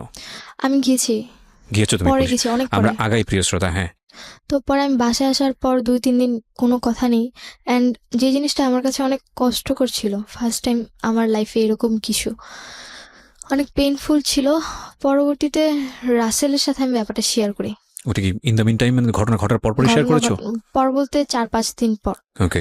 তো যখন আমার বাসায় এসে পরে আমি ওর কথাগুলো বললাম, অ্যান্ড দেখলাম যে ও আমার কথাগুলা মনোযোগ দিয়ে না শুনে আমার কথাগুলো নেগেটিভলি নিচ্ছে, কেন করছে, কিভাবে করছে, কত এক্স্যাক্টলি, মানে ও বেসিক্যালি ওই ঘটনাগুলো মোমেন্টটা জানার চেষ্টা করতেছে, হ্যাঁ, এবং ওই মোমেন্টটা যেগুলো থেকে এক আমি ধরনের বলতে মজা চাচ্ছিলাম নেবার না। চেষ্টা করতেছে। হ্যাঁ, এক্স্যাক্টলি। ওকে, তারপর? যেটা আমি কোনোভাবে ওরা বলতে পারতেছিলাম না। আমার নিজের কাছে খুব গিল্টি ফিল হচ্ছিল যে আমি এগুলা কিভাবে বলবো একটা মানুষকে। ও আসলে সেক্সুয়ালি একটা বিকৃত মানসিকতার ছিল, টু বি অনেস্ট, যতটুকু ওর কাছ থেকে জানতে পেরেছি, যদি সত্যি হয়ে থাকে তাহলে এটা মোটামুটি ক্লিয়ার। নইলে একটা মেয়ে যখন এরকম একটা সিচুয়েশনে পড়ে তখন তার কাছ থেকে এত কিছু কোয়ারি করা, এবং সেটা আমি তোমার কথাটা যতটুকু বুঝতে পেরেছি ওই মোমেন্টটা সম্পর্কে বেশি বেশি জানতে চাচ্ছিল। ও আসলে বিকৃত মানসিকতা ছিল, এছাড়া আর কিছুই বলা যায় না। তো পরে এই ব্যাপারগুলো আমি ওর সাথে ওরকম ভাবে শেয়ার করতে পারিনি, যার কারণে আমার উপর রেগে যায়। রেগে যায়, আমার কাছে উল্টাপাল্টা অনেক কথা বলে, অ্যান্ড পরবর্তীতে আমি ওরে কথাটা বলতে আমার মনে হয় যে 2 সেকেন্ডও লেট করিনি, এর মধ্যে ওকে কথাগুলো আমাকে বলে দিছে, যে কথাগুলো আমি কার সাথে শেয়ার করতে চাচ্ছিলাম না। তোমার এই আনএক্সপেক্টেড যে ঘটনাটা সেটা তোমার মাকে বলে দিয়েছে? আমাকে বলে দিয়েছে। তো আম্মুকে যখন ব্যাপারগুলো বলে, আম্মু সাথে সাথে আমার রুমে আসে, ও চলে যায়, তারপর আমার রুমে এসে বলে যে তুই এতটা নিচে নামছিস যে তুই এখন আমার ভাইয়ের নামে ব্লেম দেওয়া শুরু করলি। আমি আমার কষ্টটা কারোর সাথে শেয়ার করতে পারতেছিলাম না, যে আমি এতটা বড় একটা প্রবলেমে পড়লাম যে অন্তত আমার মা আমার প্রবলেমটা শুনছে না, আমাকে উল্টো ব্লেম দিচ্ছে যে আমি তার ভাইয়ের নামে কেন ব্লেম দিচ্ছি। অ্যান্ড 4-5 দিন কি 1 সপ্তাহের মতো আমি ঘর থেকেই বের হই না, ঘরেই থাকি। তারপর আমার এক্সাম পড়ে যায়, 10-এর ফার্স্ট ইয়ার এক্সাম এপ্রিলে পড়ে। তো পরে আমার এক্সাম দিন ছিল, ওই দিন আমার অ্যাকাউন্টিং এক্সাম ছিল, অ্যান্ড দিনটা ছিল মেবি মঙ্গলবার দিন ছিল। ওই দিন রাসেল অনেক অসুস্থ ছিল। আমার ঠিক এরকম একটা ঘটনার পরপরই অসুস্থ ছিল। তো আমার চিন্তা ছিল যে ও তো মেসে থাকে আর ওরকম ঠিকভাবে খাওয়া দাওয়া করতে পারে না। তো আমি আমাকে টিফিনের জন্য বা আমাকে যাওয়া আসা যাতায়াতের জন্য যে টাকাটা দেয় ওটা দিয়ে আমি হয়তো ওর জন্য ভালো কিছু কিনে ওকে দিয়ে আসি। একটু থামাচ্ছি, এত বড় একটা ভয়ানক দুর্ঘটনা ঘটালো রাসেল, যেটা তোমার মাকে জানানোর কথা ছিল না। জানানোর পরে তোমার মা এসে তোমাকে টর্চারটা করলো, যেখানে তুমি রাসেলকে বলেই দিয়েছো যে তোমার এই বিষয়গুলো নিয়ে যেন কোনোভাবেই বিষয় তো না, তোমার তো দূরের কথা, সে তোমার মার সাথে যেন যোগাযোগ না করে। সেখানে তোমার এরকম একটা সেন্সিটিভ বিষয় রাসেল তোমার মাকে জানিয়ে দিয়েছে, তারপরে তুমি রাসেলের সঙ্গে এতটা ভালোবাসা কেন দেখাতে যাচ্ছ? ভালোবাসা বলতে যে তখন আমার মাথায় এটা ছিল না যে না ওকে কি করবে, আমার জাস্ট একটাই চিন্তা ছিল যে তার উপর আমি ওর উপর রেগে গিয়েছিলাম, কিন্তু ও এর মধ্যে অসুস্থ হয়ে পড়ে। সামহাও তুমি ওর প্রতি উইক ছিলা এবং তুমি এটা করেছো। এটা ভুল ছিল না শুদ্ধ ছিল সেটা আপনারাই জাজ করবেন। আমার জায়গা থেকে তো মারাত্মক ভুল, যে কারণেই সিক্রেটস, কিন্তু ও এটা করেছে। হ্যাঁ বলুন। তারপর আমি ওই দিন এক্সাম দিতে যাই, আমার অ্যাকাউন্টিং এক্সাম তো আমার কোশ্চেন দেখে আমি খুব খুশি যে আর কারো কি কমন আসছে এটা না, আমি অলওয়েজ আমার পরীক্ষার হলে আমার মানে এতটাই ব্যাড লাগ ছিল, আমার স্কুল লাইফটা এতটাই খারাপ ছিল যে কখনো আমি কারো হেল্প পাইনি। মানে এক্সাম হলে যে একজন আরেকজনের হেল্প পায় ওই জিনিসটা আমার কখনোই ছিল না। আমি যতটুকু পাশ করে আজ পর্যন্ত আসছি পুরোটা নিজের দক্ষতা। তো ওই দিনও আমার মানে এক্সাম পেয়ে আমি খুব খুশি যে আমার ফুল কমন আসছে। আমার জাস্ট এইটুকুই যে আমি কোনো মতে পাস মার্কটা উঠাবো, এরপরেই আমাকে যে হোক তাড়াতাড়ি করে যেতে হবে, অন্তত 1 ঘন্টা আগে এক্সাম হল থেকে বের হয়ে ওর বাসায় গিয়ে ওর কিছু দিয়ে আমার বাসায় যেতে হবে আবার। তো আমি ওই দিন এক্সামটা 2 ঘন্টার মধ্যে কমপ্লিট করি, 4টা এক্সাম ফুল মানে 4টা মার্কস ফুল দিয়ে 40 আমার মানে যেটা 40 যতটুকু অ্যান্সার করছে আমার ফুল অ্যান্সারটাই আসবে। তো আমি এরপর এক্সাম হল থেকে বের হয়ে যাই। ওই জিনিসটা আমার মামি আবার ফলো করে যে এক্সাম হলে ঢুকে এক্সাম আমার 3 ঘন্টা, সেই জায়গায় আমি কিনা 2 ঘন্টা এক্সাম দিয়ে বের হয়ে গেছি, কোথায় যাচ্ছি, মামি আবার আমাকে ফলো করে। তো মামি ফলো করে পরে আমি মেন রোডের দিকে ফলো করে? মামি। কোন মামি এটা? এটা হচ্ছে আমার মেঝো মামার ওয়াইফ। আচ্ছা। তো তার সবাই তোমার সম্পর্কে একটা নেগেটিভ পারসেপশন, সুতরাং সবাই ফলো করে। সবাই ফলো করে। তো পরে দেখলো যে আমি একটা দোকানে ঢুকলাম, ঢুকে রুটি কিনলাম আর বাইরে থেকে কলা কিনলাম। তো আর মানে মেডিসিন যেটা নর্মালি কিনে যাচ্ছি। তো মামি আমাকে অনেকক্ষণ ফলো করে। তো ফলো করার পর মামি দেখলো যে আমি শুভর বাড়ির সামনে এসে একটা ফ্যাক্সিলোডের দোকান থেকে। শুভকে? শুভ বলতে রাসেলের ফ্রেন্ড। ওকে, রাসেলের ফ্রেন্ড, হ্যাঁ। তো ওর নাম্বার আমার মুখস্থ ছিল। তো আমি ফ্যাক্সিলোডের দোকান থেকে শুভকে ফোন করছি যে শুভ ভাই আপনি কোথায় আছেন? পরে বলে যে আমি তো বাড়িতেই আছি। বলে কি রাসেল কি আসে? তাহলে আমি আসতাম। ওর ফোনে ফোন দিচ্ছি, ফোনটা সুইচ অফ, ওর ফোনটা সুইচ অফ ছিল। তো পরে শুভ ভাই বলতেছে যে কই আমিও তো ওর ফোনে দিয়ে পাচ্ছি না, আর ও তো বাসায় নেই, ও তো আরো 2 ঘন্টা আগে বের হয়ে গেছে। তখন আমার মাথায় একটা জিনিসে কাজ করতেছিল, আমার পরীক্ষা 2 ঘন্টা আগে, তার মানে আমি 2 ঘন্টা আগে বের হয়েছি, ও 2 ঘন্টা আগে কোথায় গেছে? নিশ্চয়ই তোমার বাসায় আসছে। আমি ওই জায়গার একটা সেকেন্ডও লেট করলাম না। মামি জাস্ট ওইটা দেখলো আমাকে ফ্যাক্টরির দোকানে কথা বলতে। মামি ওর সাথে সাথে আম্মুকে ফোন করছে। আম্মুর ফোনটা তখন সুইচ অফ ছিল। আমার লাকটা এত ভালো ছিল যে হয়তো বা কিছু জানার জন্য আল্লাহ আমাকে এই জায়গায় হেল্প করছে। ওকে, এবং ভয়ানক কিছু একটা আমরা দেখতে চাচ্ছি, এটা আমরা খুব ভালো করেই বুঝতে পারছি। তো আমি যখন শুভ ভাইয়ের কাছ থেকে ইনফরমেশনটা পাই, আমার মাথা আর কোনো কাজ করে না। আমাকে যেভাবে হোক বাড়ি পৌঁছাতে হবে, এবার 1 ঘন্টায় হোক বা 5 মিনিটে হোক। তো আমি যে ফ্যাক্সিলোড থেকে ফোন করেছিলাম সেখান থেকে আমার বাসাটা বেশি একটা দূরে ছিল না। তো আমি যেহেতু এলাকা ছোটবেলা থেকে বড় হয়েছি, সেক্ষেত্রে আমাকে কেউ কিছু কখনো বলেনি। তো আমি ওখান থেকে দৌড় শুরু করি।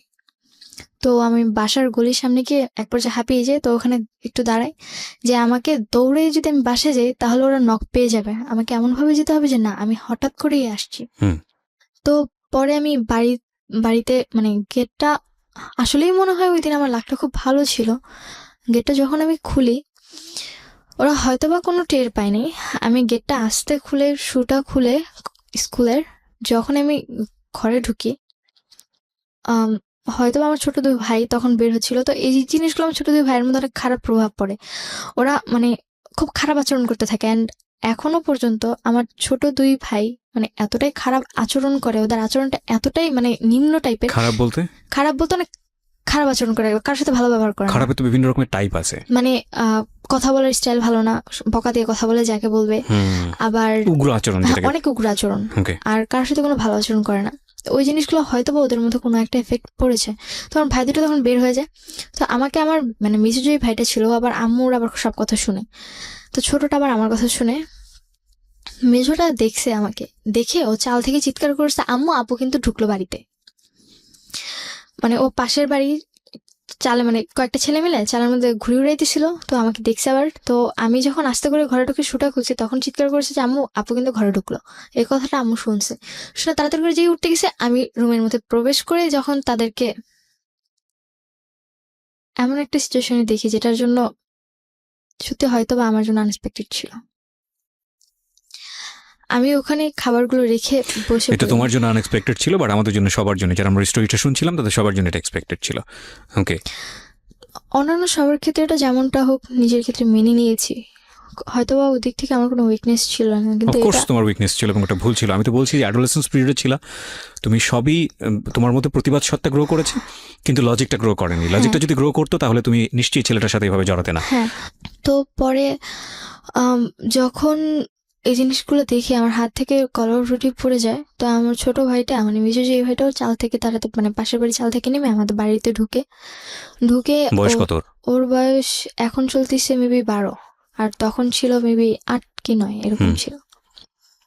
তো পরে ও আর কোনো কথা বলে না, ও এই সিচুয়েশনটা দেখে ওর সামনেও? ওর সামনে। মানে এমন কোন সিচুয়েশন কি ছিল যে খুবই বিব্রতকর? খুবই বিব্রতকর, খুবই বিব্রতকর বলতে মানে আমি সত্যি বলে বোঝাতে পারবো না। না ওকে ফাইন, আমরা জানতে চাচ্ছি না সত্য, এবং শুধু স্টোরিটাকে আমরা ফোকাস করব। সুভা এখানে কে বা আসলে তার পরিচয়টা কি সেটা আমরা মোটেও এখানে ফোকাস করছি না, এবং আমি বারবারই বলছি তার রিয়েল নেম সুভা না, সুতরাং সেদিকে আপনাদের ফোকাস না করাটাই উচিত। ওকে বলুন। অ্যান্ড রাসেল যখন ব্যাপারটা দেখে, ও আমাকে মানে নিজের চোখকে তো আমি আর অবিশ্বাস করতে পারবো না। এতদিন না হলে আমি নিজেকে অবিশ্বাস করে ওকে বিশ্বাস করে আসছি, এরপর থেকে ওকে মেনে নেওয়াটা আমার পক্ষে কি সম্ভব করলে হয়নি। তুমি ওই সময়টাতে? তখন আমি হাত থেকে ওগুলো ফেলে দিই, মানে প্রথমে হাত থেকে পড়ে যায়, পরে আমি এই কথাটা বলি যে মানে একটা বকা দিই ওরে যে তোর মতো এরকম খারাপ টাইপের ছেলের জন্য আমি যে এই খাবারটা নিয়ে এসেছিলাম তোর অসুস্থতার জন্য, এটা মনে হয় তোর সাত কপালের ভাগ্য। এটা বলে রুটি আর কলাটা ধরে ফিক্কা মারে একদম গেটের বাইরে ফেলে দিই। আর ছোট ভাইটার সাথে সাথে আম্মু বলে যে তুমি বাইরে যাও, তো বের হয়ে যায়। আর একদম যে ছোট ভাইটা ওকে নানু বাসায় পাঠায় দেয়। তো আমি গেট আটকে দিই, মানে গেট আটকে দিই, পরে ওদের দুজনকে রুমে রাখি। তো রুমে রেখে বলতেছি যে এখন কি করবে বলো, এখন আমার কেমনে অবিশ্বাস করা বাবা, এখন এর আগের গুলো তো নিজের চোখে দেখছি, এবার তো তোমাদের দুজনকে একসাথে দেখলাম। এখন রাসেলকে বলতেছি যে তুমি এখন কি বলবা, মাকে বলতেছি তুমি এখন কি বলবা। পরে আম্মু বলতেছি যে কেন, ও কি বলবে মানে অন্যান্যগুলো যেমন মেনে নিতে পারছে এটা কেন মেনে নিতে পারবে না। পরে আমি রাসেলকে বললাম যে আসলে কি এটা আমি মেনে নিব। তো তখন হয়তো আম্মু কোনো জিনিস একটা গেস করতে পারছে যে হয়তো বা ওর সাথে আমার রিলেশন। তার পর্যন্ত কেস করেনি? না, তার আগ পর্যন্ত গেস করেনি। ম্যান, মানে মানে আমি totally speechless. Can you imagine the situation actually? এটা কি স্টোরি না অন্য কোনো কিছু? মানে আমি জীবনে এত গল্প শুনেছি মানুষের, এবং এত গল্প আমি প্রচার করেছি, মানে আমি এখন তো অনেক বেশি ম্যাচিউর। প্রথম যখন শুনতাম ভেতরে তোলপাড় হয়ে যেত, কিন্তু আজকে না মানে এত বেশি এক্সট্রিম লেভেলের ইমোশন হচ্ছে যে আমি ফিল করতে পারছি না যে আসলে কি বলবো, মানে আনথিঙ্কেবল। তারপরে কি হলো? তারপরে রাসেলকে বললাম যে এগুলা করার মানে কি। পরে আমাকে বললো যে, পরে আমাকে আর কিছু বলে না। পরে আমি আমার রুমে চলে আসি, এসে ড্রেস আপ চেঞ্জ করে আমি আম্মুর ফোনটা আম্মুর রুম থেকে নিয়ে আসি, নিয়ে এসে নানুকে ফোন দিই। আর রাসেলকেও বের হতে দিই না, আর আম্মুকেও বের হতে দিই না। নানুকে ফোন দিই, পরে নানু আসে, পরে নানুরে বললাম যে দেখো এগুলা কি। নানু আমার সাথে চিল্লাচিল্লি করতেছে যে এগুলা কি, মানে তুমি আবার উল্টাপাল্টা কিছু করে আবার তো আমার মেয়ের গায়ে দোষ দিচ্ছ। তখন তো আমার কোনো সেন্স নেই, তখন আমি মানে লাঠি নিয়ে লাহুর যেটাকে বলে, মানে ওই যে আটা টাটা ইয়ে করে, ওইটা নিয়ে রাসেল প্লাস আম্মু দুজনকে মারতে শুরু করি, যে আমার সেন্সে আর কিছু নেই। নানুর সামনেই? নানুর সামনে।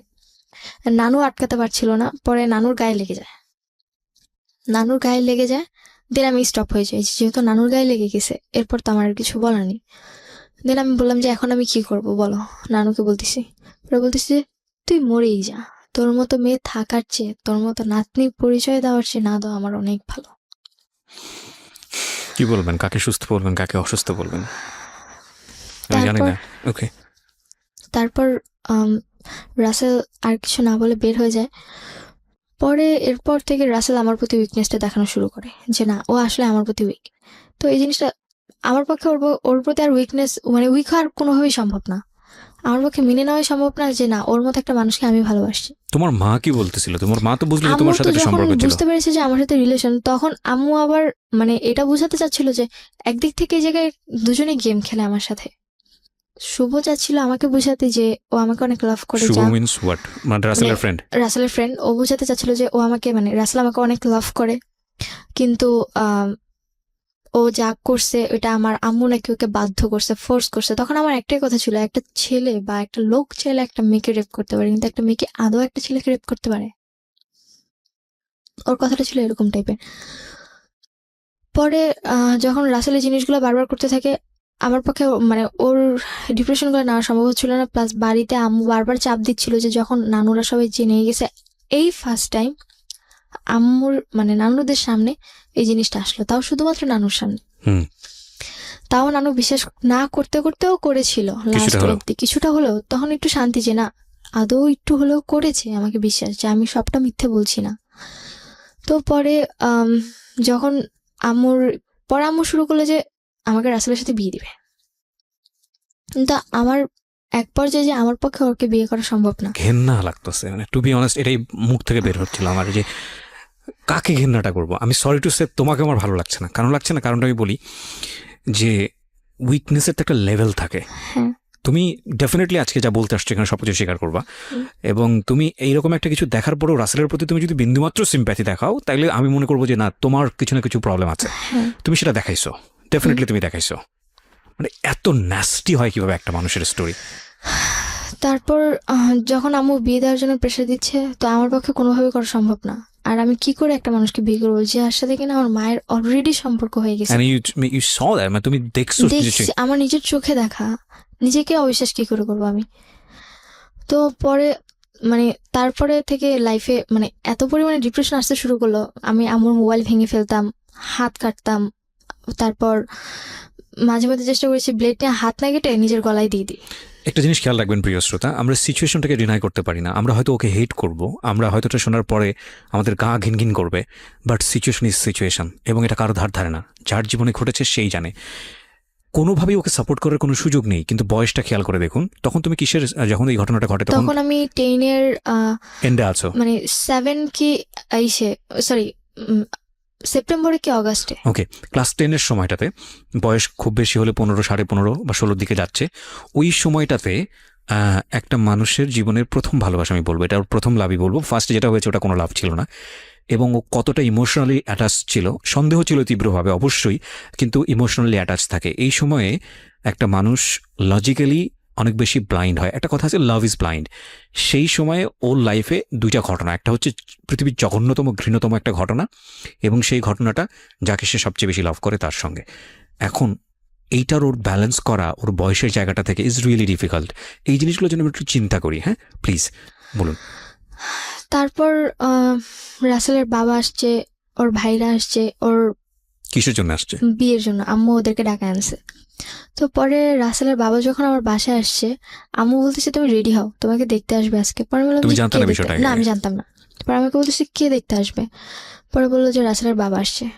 পরে আমি নর্মালি বাসায় যেরকম থাকি সেম ওইভাবেই ছিলাম। Pause. আমার পক্ষে এই সম্ভব। ঘটনা ঘটার কতদিন পরের ঘটনা এটা? এটা হওয়ার 1 সপ্তাহ কি মানে 8-9 দিন পর। তোমার মার সাথে যখন এই ধরনের একটা ঘটনা তুমি হ্যাঁ। দেখলা, তোমার মার মধ্যে কোনো অভিব্যক্তি কি ছিল রাসেলকে নিয়ে, রাসেলকে ঘেন্না করা বা ওকে? না এরকম কিছু না। কিছুই ছিল না। আম্মু উল্টো ওর সাথে কথা বলছে। কি বললাম, ওরা দুজন একসাথে আমাকে গেম মানে আমার সাথে গেম খেলছে। আম্মু তখন আমাকে এটা বোঝাতে চাচ্ছে যে আম্মু তখন জানছে যে রাসেলকে আমি ভালোবাসি।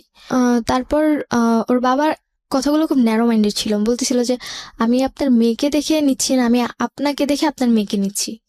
তো তখন আমি তার বাবাকে তোমার মুখ কি খুব কনভিন্সিং ছিল, মানে মানুষকে খুব সহজে কনভিন্স করে? ইজিলি কনভিন্স করে। মানে এই জিনিসটা মনে হয় একটা মানুষের পাওয়ার থাকে যেরকম, ওইরকম টাইপের।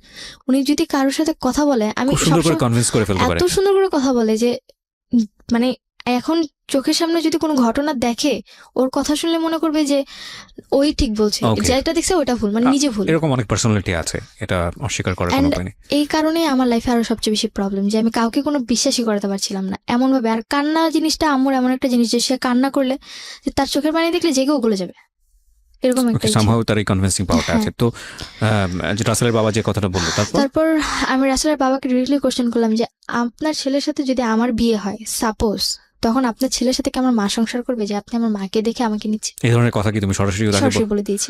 আমরা একটা বিরতি নেব প্রিয় শ্রোতা, ছোট্ট একটা বিরতি। যদিও সে অনেক বড় একটা ভয়ানক রকমের বেয়াদবি করেছে এখানে, কিন্তু কোশ্চেনটা অনেক বেশি বোল্ড, এবং বোল্ড এই কারণে ও যেটা বলেছে সেটা ও সঠিক বলেছে, এবং সঠিক বলেছে এই কারণে যে আসল সিচুয়েশনটা তো আসলে তাই।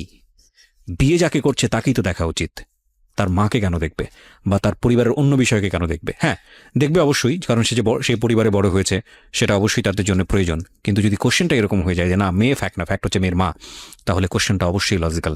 ওকে, বলুন। তারপর যখন আমি রাসেলের বাবার সাথে এই বেয়াদবিটা করলাম, ওর বাবা আমার উপর খুব রেগে যায়। তো পরে আমি এই ব্যাপারটা নিয়ে রাসেলের ফ্রেন্ড শুভর সাথে একটু কথা বলি যে ভাই এগুলো কি হচ্ছে, আপনি বলেন এগুলো কি মেনে নেওয়া সম্ভব? যখন শুভ এই ব্যাপারটা জানতে পারে, আমার মায়ের ব্যাপারটা, রাসেলের ব্যাপারটা, তখন সে আমার বললো যে আসলে শুভা, তোমাকে থাপ্পড় মারা উচিত। পরে আমি বললাম যে কেন ভাইয়া? বলে কি তোমাকে আমি এর আগে কয়েকবার থিংস দিছি। পরে আমি বলছি আপনি আমাকে কেমন থিংস দিছেন যে যেটা আমি কিনা বুঝতেই পারলাম না। তো তখন যখন আমি এই কথাগুলো তারে বললাম, সে আমার বলতেছে যে শোনো, আসলে ওদের ফুল ফ্যামিলিটাই এরকম। আজকে যদি তোমার সাথে রাসেলের বিয়েও হয়, দেখবে 2 দিন পর ওর বড় ভাই তোমার সাথে খারাপ আচরণ করা শুরু করছে। ও তারপর মানে আমার তো অলরেডি রাসেলের প্রতি একটা ঘৃণা চলেই আসছে, তার মধ্যে ওর ফ্যামিলি ব্যাকগ্রাউন্ড সম্পর্কে যখন আমি আস্তে আস্তে মানে ওর ফ্রেন্ড শুভর কাছ থেকে জানতে পারলাম, তখন তো আমার পক্ষে কোনোভাবেই আর কোনো কিছু মেনে নেওয়া সম্ভব না। তারপর আমি কি করব কিছু বুঝতে পারতেছিলাম না। এই কথাগুলো শোনার পর তাৎক্ষণিক আমি ওখান থেকে চলে এসে আর রাসেলের বাসায় যাই। মানে ওর মেসেজে ওর কলার ধরে, মানে যে গেঞ্জির টি শার্টটা পরেছিল ওটার কলার ধরে ওকে রাস্তায় নিয়ে এসে রাস্তার মাঝখানে ওকে একটা থাপ্পড় মারিয়ে, যে তোর মতো ছিল এটাই প্রাপ্য। ওইটা বলে বাসায় এসে সহ্য করতে পারি না আসলে, যে আমি যারে এতটা বেশি লাভ করি তার ব্যাপারে আমি এমন কিছু জানলাম যেটা কিনা আমি এতদিনে জানতে পারলাম না। এত বড় ভুলটা আমি কেমনে করলাম? মানে তখন নিজের প্রতি এতটা বেশি ঘেন্না হচ্ছিল, আর মানে তখন মনে হচ্ছিল যে দুনিয়ার কাউরে আর ঘেন্না করার দরকার না, আমার নিজেই এনাফ আমার নিজের জন্য। তারপর কি করবো কিছু বুঝতে পারতেছিলাম না, মাথা পুরোপুরি খারাপ হয়ে গেছিল, মোবাইল ভেঙে ফেলছি, প্লাস ঘরের মধ্যে মানে কিচ্ছু বুঝতে পারতেছিলাম না আসলে আমি করবোটা কি। তখন কোনো কিছু হাতে না পেয়ে পেলাম ব্লেড। হাতে ব্লেড পেয়ে আমার আর কোনো চিন্তা নেই। আমি আবার যে কোচিংয়ে পড়তাম ওই স্যার আবার মাঝে মধ্যে আমাদেরকে মানে সচেতন করার জন্য অনেক কথা বলতো। উনি একবার বলেছিল যে সুইসাইড করার জন্য অনেকে আছে যে মানে পানিতে ঝাঁপ দেয় বা গলায় দড়ি দেয়।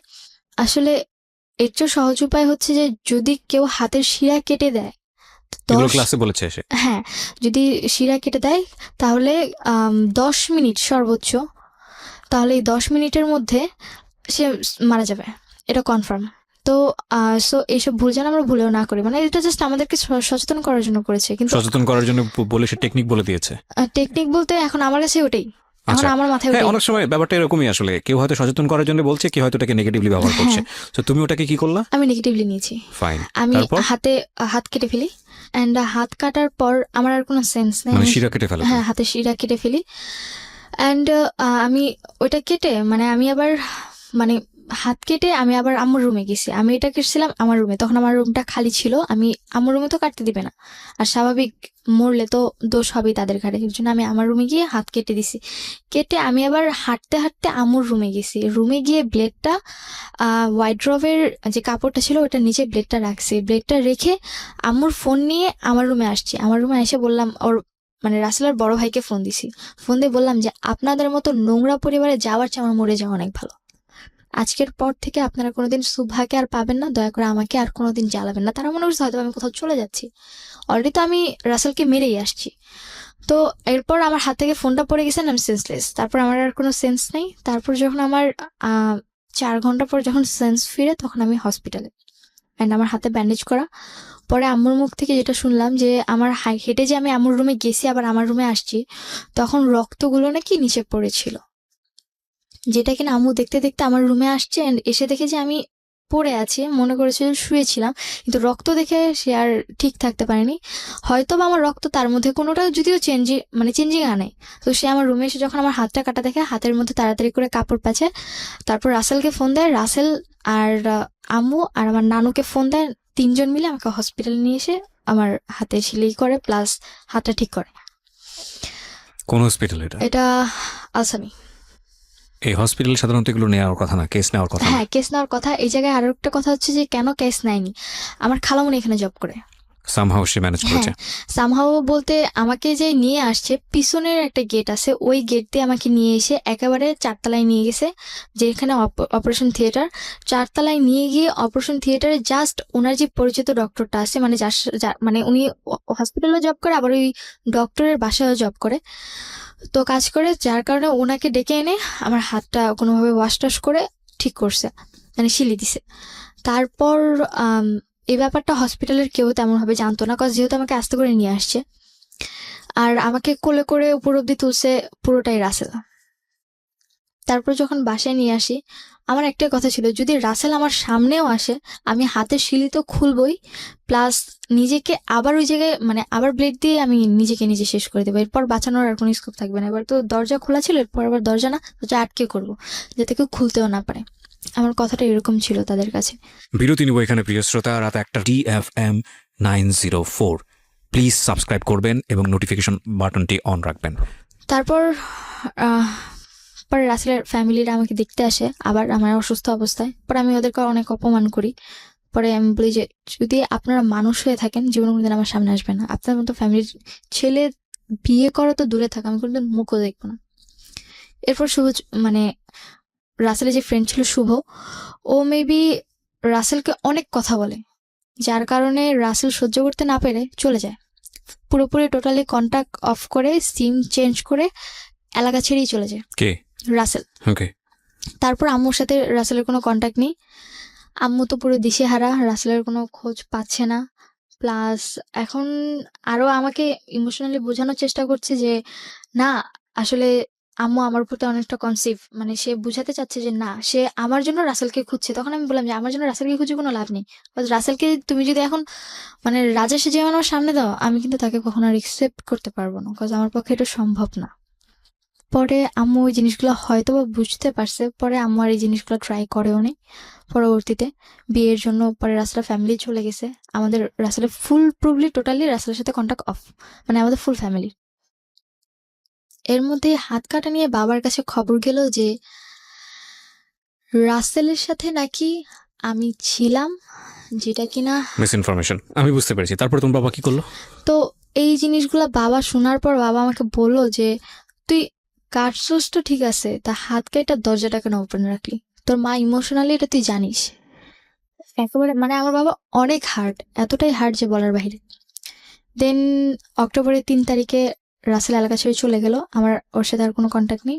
অক্টোবর 4 তারিখ থেকে আমার মডেল টেস্ট শুরু হলো। দেন এর মধ্যে আমার ফ্যামিলি তার কোনো ঝামেলাও নেই, কোনো গ্যাঞ্জামও নেই। তারপরে আসলো আমার এসএসসি পরীক্ষা শেষ ফেব্রুয়ারিতে।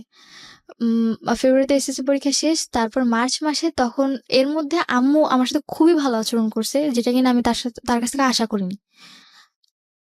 কিন্তু বাবার সাথে আমার কোনো কন্ট্যাক্ট নেই। ওই দিন লাস্ট কথা হয়েছিল, এরপর আমার সাথে বাবার আর কোনো কন্ট্যাক্ট নেই।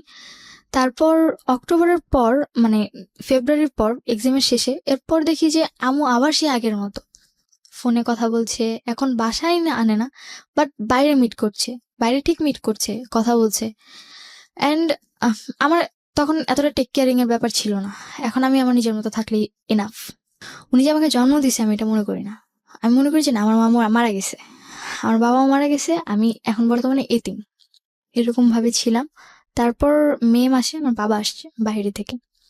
বাবা আসার পর আমার সাথে বাবার তেমন একটা কথা হতো না, যদি নর্মালি জিজ্ঞেস করতো ভালো আছে কিনা, কথা জাস্ট এটুকু, এর বেশি না। অ্যান্ড একটা বাবা বাইরে থেকে আসছে আমার ভাইদের জন্য অনেক কিছু নিয়ে আসছে, গেমস বলেন, ড্রেস আপ বলেন, বহুত কিছু। অ্যান্ড আমার জন্য জাস্ট একটা ফোন আনছে, তো আর কিছুই না। তো আমার সে এতটা খারাপ লাগলো যে আমার ভাইদের জন্য এত কিছু আনলো আর আমার জন্য জাস্ট একটা ছোট ফোনই আনলো, আর কিছুই না। আমি কি এতটাই ফেলনা তাদের কাছে? আমার পক্ষে মেনে নেওয়াটা সম্ভব হয়নি। তার কারণে আমি আমার বাবার সাথে টোটালি কথা বলা অফ করে দিলাম। তারপর বাবা আমার কাছে আমার মায়ের ব্যাপারে কিছু ডকুমেন্টস ছিল। কি ধরনের ডকুমেন্টস ছিল? আম্মুর মানে আমার গলিতে যেই লোকটা ছিল, যার সাথে আম্মুর পরবর্তীতে মানে থাকাটা, যেটা আমি দেখেছিলাম, উনি আবার আম্মুর প্রতি উইক ছিল, তারপরে আবার আমার প্রতি উইক হয়ে পড়েছে। অ্যান্ড পরবর্তীতে আমাকে ইমপ্রেস করার জন্য আম্মুর সাথে ওনার অনেকগুলো নেগেটিভ ছবি প্লাস রেকর্ডিং, মানে কথা বলা, এগুলো আমাকে দিছে। অ্যান্ড তখন তো আমার ছবি সাথে বলতে ওই ছবি কোথায় পেয়েছে উনি? ছবি উনি তুলেছে আম্মুর সাথে, এটা Okay, আমাকে তারপর? ইমপ্রেস করার জন্য। আর তখন আমার সাথে রাসেলের আবার ভালো সম্পর্ক ছিল, যার কারণে আমি আমার মেমোরি কার্ডটা ওর কাছে জমা রাখছি।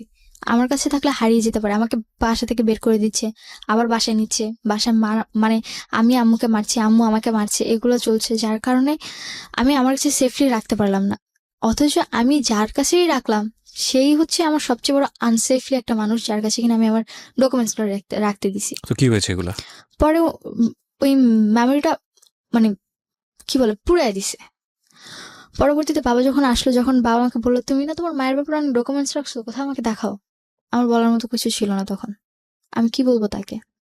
পরে আমি আব্বুর কাছে মাফ চাইলাম, পায়ে ধরে, যে আমাকে ক্ষমা করে দাও, আমি ভুল করছি, প্লিজ অন্তত আমাকে আমার মতো বাঁচতে দাও, আমার পড়াশোনাটা কন্টিনিউ করো। পড়াশোনা অফ করে দিতে চাচ্ছিল? হ্যাঁ, অফ করে দিতে চাচ্ছিল। তারপর আমাকে ইন্টার ফার্স্ট ইয়ারে অ্যাডমিট করালো, আমার যে স্কুল পড়েছি সেই কলেজেই। যখন আমাকে অ্যাডমিট করলো তো আমি তো খুব খুশি যে আমাকে অন্তত অ্যাডমিট করছে। তারপর এর মধ্যে বাবা যে কদিন ছিল নর্মালি ছিল সব কিছু। তারপর বাবা চলে গেল। বাবা যেদিন গেছে তার 1 মাস পর আম্মুর আচরণটা আমার সাথে এতটা খারাপ হয়ে গেল, ঠিক আগের মতো বাজে কথা বলতেছে উঠতে বসতে। আমি এর মধ্যে আমার লাকটা ভালো ছিল যে এর মধ্যে আমি একটা কোচিংয়ে জবও পেয়ে যাই, আমি ওখানে ক্লাস নিতে হবে। আর আম্মুর মার জিনিসটা এতটা খারাপ ছিল যে তুমি একসময় বলছিলে যে তুমি পুলিশে গিয়েছিলে, কখন সেই এই ঘটনাটা? যে এরপরে হ্যাঁ। তো আমার মার জিনিসটা আমার কাছে খুব খারাপ হয়ে মানে লাগে। এমনকি এখনো পর্যন্ত আমার বডিতে অনেক প্রবলেম আছে ওই মারের কারণে। তো পরে যখন এই জিনিসগুলো আবারও হচ্ছিল, বাবা অলরেডি এসে গেছে, তো এরপরে বাবা এসে গেছে তখন আমি বলতেছিলাম যে বারবার যে বাবা একবার এসে গেছে, তোমার জন্য আমি এত কিছু করলাম, আমার হাত কাটলো, তারপর তারপর কেন তুমি এগুলাতে আবার যাচ্ছ? অন্তত এগুলা ছেড়ে দাও, ভালো থাকো, তাহলে তো আমি আর কোনো প্রবলেম করতেছি না। তো সে আমার কথাগুলো শুনছিল না। পরবর্তীতে আম্মুর সাথে আম্মুর আবার লাগালাগি মারামারি শুরু হয়ে যায়। আম্মু আমার সাথে এমনভাবে মারছিল যে আগের চেয়েও খারাপ।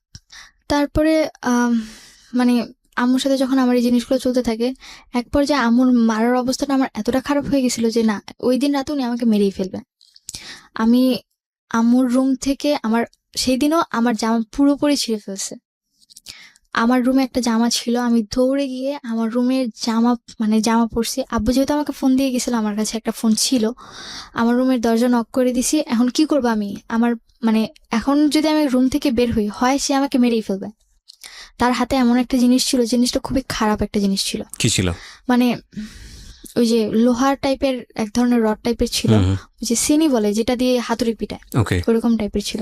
অলরেডি আমার গায়ে যে বাড়ি দিছে, ঝাড়ুর বাড়িগুলো আমার গায়ের মধ্যে একদম লেগে গেছিল, ঝাড়ুর ইয়েগুলো। তো অলরেডি হাত দিয়ে রক্ত পড়তেছে, তার মধ্যে এই সিচুয়েশন, কি করবো বুঝতে পারতেছিলাম না।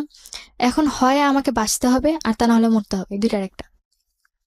কোনো কিছু বুঝতে না পারে শেষে নেটে সার্চ দিলাম। আমার ফোনে নেট ছিল ভাগ্য ভালো, যার কারণে আমি লোন আসে এমবি, তো আমি লোন এনে গুগলে বাড্ডার পুলিশ স্টেশনের নাম্বারটা সার্চ করি, দেন পরে পুলিশের কাছে ফোন করি।